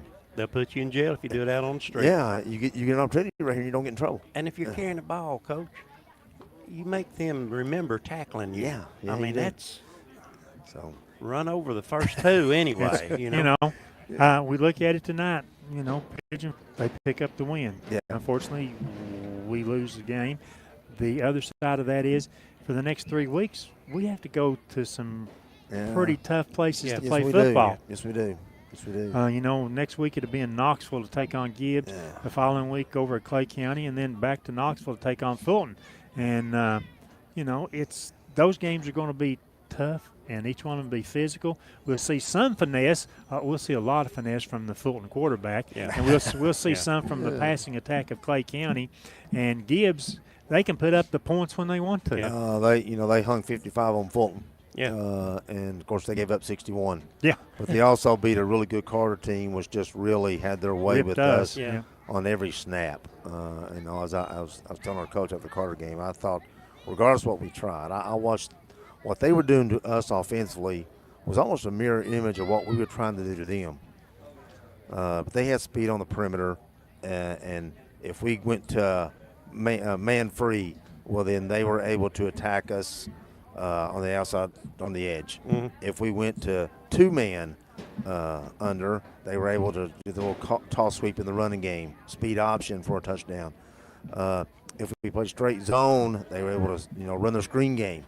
So they just literally had an answer, and I thought the plan was really solid. I just felt like they just better.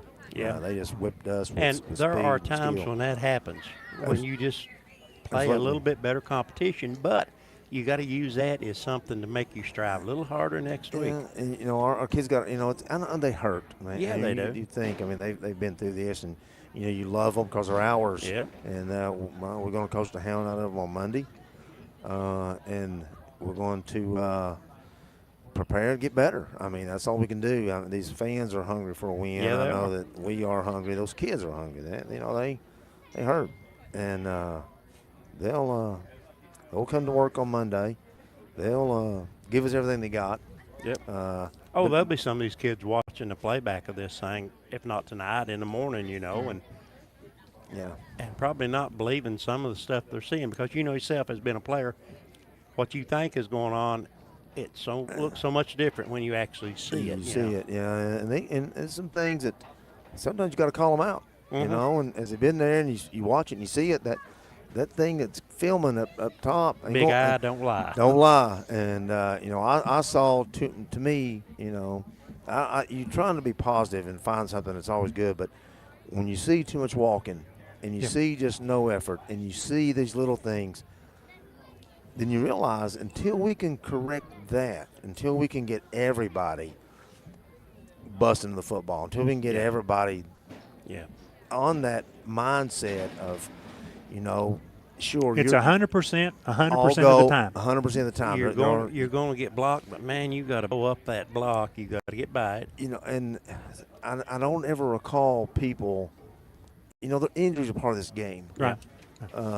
Most of the time, if you're at full speed on things and you're delivering blows, you're not going to get hurt. That's right. But if you're tippy-toeing around in situations and you're not at full tilt, I watch their DB sometimes just literally manhandle our receivers, throw them down and not let them off the ball. And then I watch the receivers and I'm not trying to get off the ball. So, I mean, it's frustrating.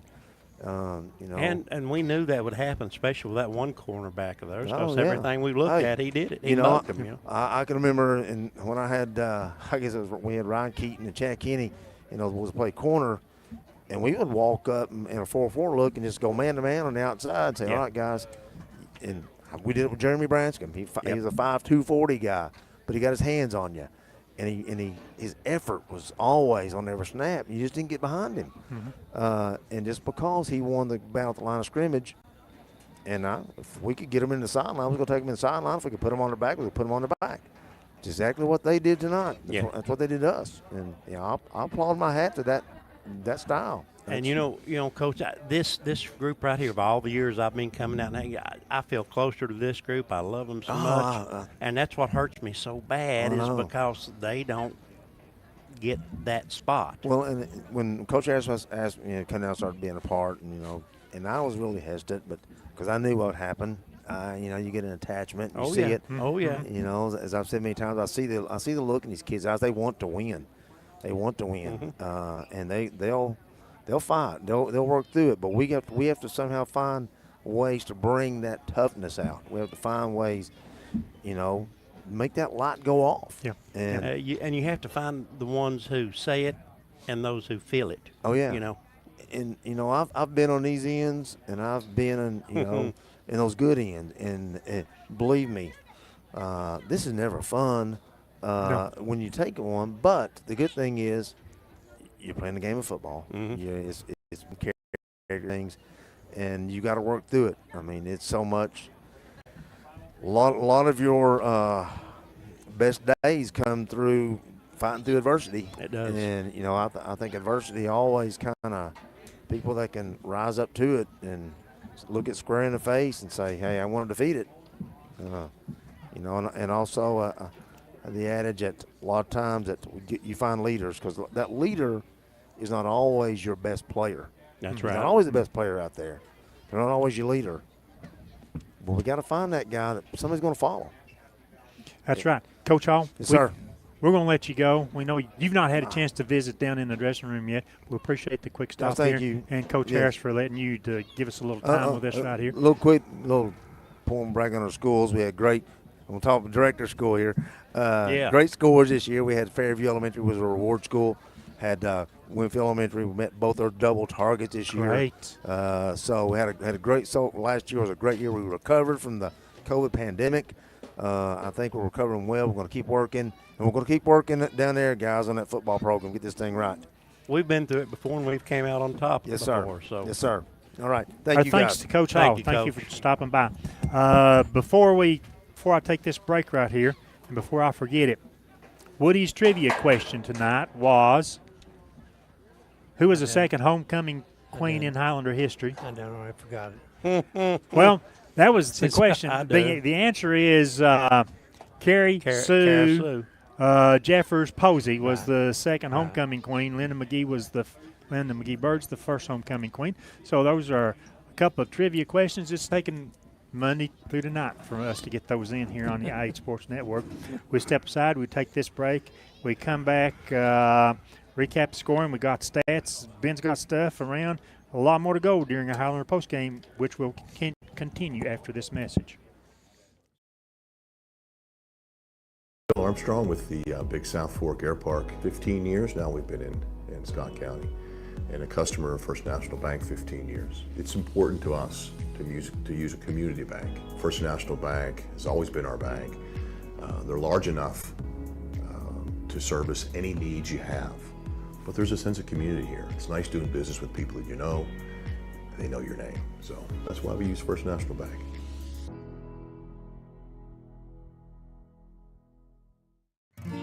First National to me it's a core memory growing up, and it is something that's always been a part of my life. We renovated this building and opened this business. We were looking to as much as we could locally, and what is more local than First National Bank of Oneida?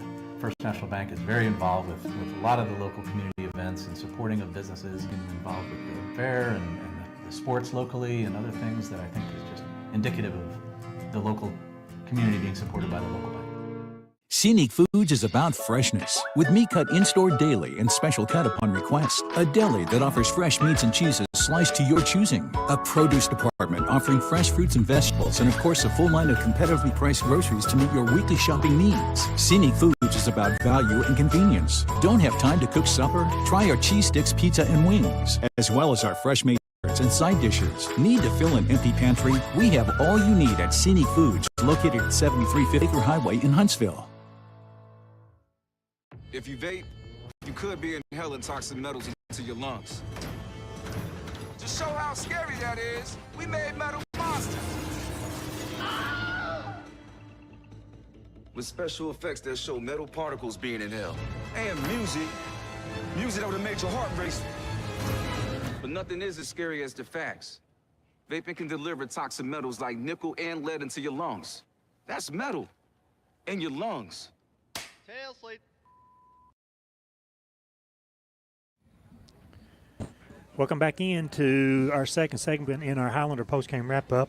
Right now we want to recap the scoring summary in the matchup. First score of the game goes to Pigeon Forge. Aiden Little's a 5-yard touchdown run, and the Brennan Matsuzai, it's Matuszai, so I'll call him Matsuzai. Maybe he kicked a lot of extra points tonight.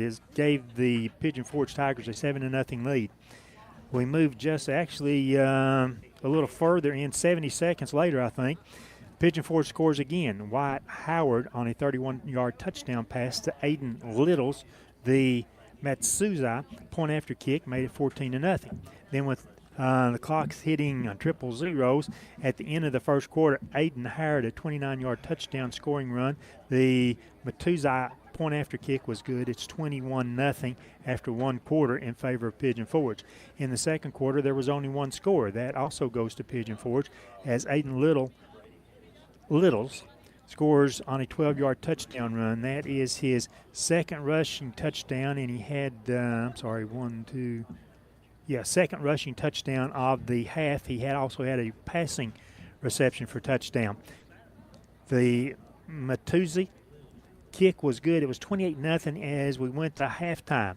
Then in the third quarter, there was only one score. That for the Highlanders is Brady Strunk tosses a 19-yard pass to Rylan Griffin. The Hugo Henry point after kick, good. It was 28-7 with the 4:35 to go, and I'm thinking, well, look, you get lucky, you get the ball back, you score again maybe before the end of the third quarter, and you cut what was a 4-touchdown deficit down to 2. I thought, hey, all things might be able to happen right here, but not to be. We got into the fourth quarter. The Highlanders make a couple of more mistakes in the game. Pigeon Forge scores twice in the fourth quarter. One Wyatt Howard on a 1-yard touchdown. The point after was no good. Then with 5:54 to go in the game, Aiden Howard, a 23-yard touchdown run. The Matsuai, it's M-A-T-U-S-Z-A-I, Matsuai, I guess is how it is, converts the point after. It was 41-7. Highlanders unable to do anything with it the rest of the game. And then basically we had possession of the ball with just a few seconds to go. Clock runs out because at that 41-7 mark, the Pigeon Forge Tigers, they had the running clock. So for the rest of the fourth quarter, the running clock, and the game went real fast. So with the victory tonight, Pigeon Forge has now improved their overall record to 2 wins, 4 losses. Non-region game. The Highlanders, well, we fall to no wins versus 5 losses. With the homecoming loss at Highlander Field tonight to Pigeon Forge. That is the scoring summary of the game. The Highlanders did have 6 turnovers tonight. In order, I'm going to give those to you. Fumble, interception, fumble, interception right at the end of halftime, then a fumble on a kickoff return, then an interception later in the game. So those really hurt the Highlanders because, after all, the first 2, I'm going to say the first 2 turnovers that we had, Pigeon Forge was able to score, and they started one from the 35-yard line. And in the first half, they started inside Scott territory, started drives at the Scott 31, 24, 29, and finally back at their own 17-yard line. So they started with 2 more possessions in the second half inside Highlander territory. So they actually started 5 possessions on the positive side of the football. And when you give up possession to the other team, when they are capable of, and you give them extraordinarily good field position, then the points can add up in a hurry. Even though on that last time that, not the last time, but somewhere, I think there in that late third quarter, we did force the ball over on downs deep in our own territory. So, I mean, we forced, let's see, Pigeon Forge to punt the ball 3 times tonight.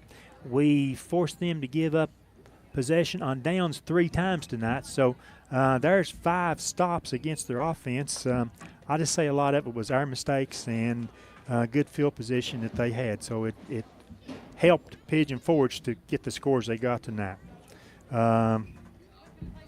Woody, let's swing it over to your side of the table and let's look at our end of the game stats, please. All righty. For Pigeon Forge rushing, Blake Hall had 2 carries for 10 yards. Alton Howard had 10 carries for 106 yards, 2 touchdowns. Aiden Little had 13 carries for 128 yards, 2 touchdowns. Treadman had 2 carries for 49 yards. White Howard had 7 carries for -4. He got a touchdown. Prater had 1 carry for no yards, and Hood had 1 carry for -7. They rushed the ball 36 times, 282 yards. They had 2 fumbles. They got them back. They had 5 rushing touchdowns, 313 yards. Howard was 1 for 2, touchdown, 31 yards. Total offense of 313. For the Highlanders rushing, Brady Strunk had 15 carries, 98 yards. Alton Whaley had 11 carries for 24 yards. Luke Boland had 2 carries for no yardage. Tommy Fitzgerald had 1 for 4. And Gates Myers had 1 for 1. We rushed the ball 30 times, 127 yards, lost 1 fumble on that. Brady was 3 for 15, 3 picks, 1 touchdown, 29 yards, total offense of 156. And Rylan Griffin had 3 carries or 3 catches, 29 yards, and the touchdown. And we had a fumble off of that little play we thought was an incomplete pass, but it was a fumble, and we lost it too. So there was another loss, sir. You know, if we gave out an award sort of for carriage, we could sure nail that real good with Alton Whaley. Yeah. Why did he come off 3, 4 times? tonight and then back on? That's the way for a comfortable win tonight, 41.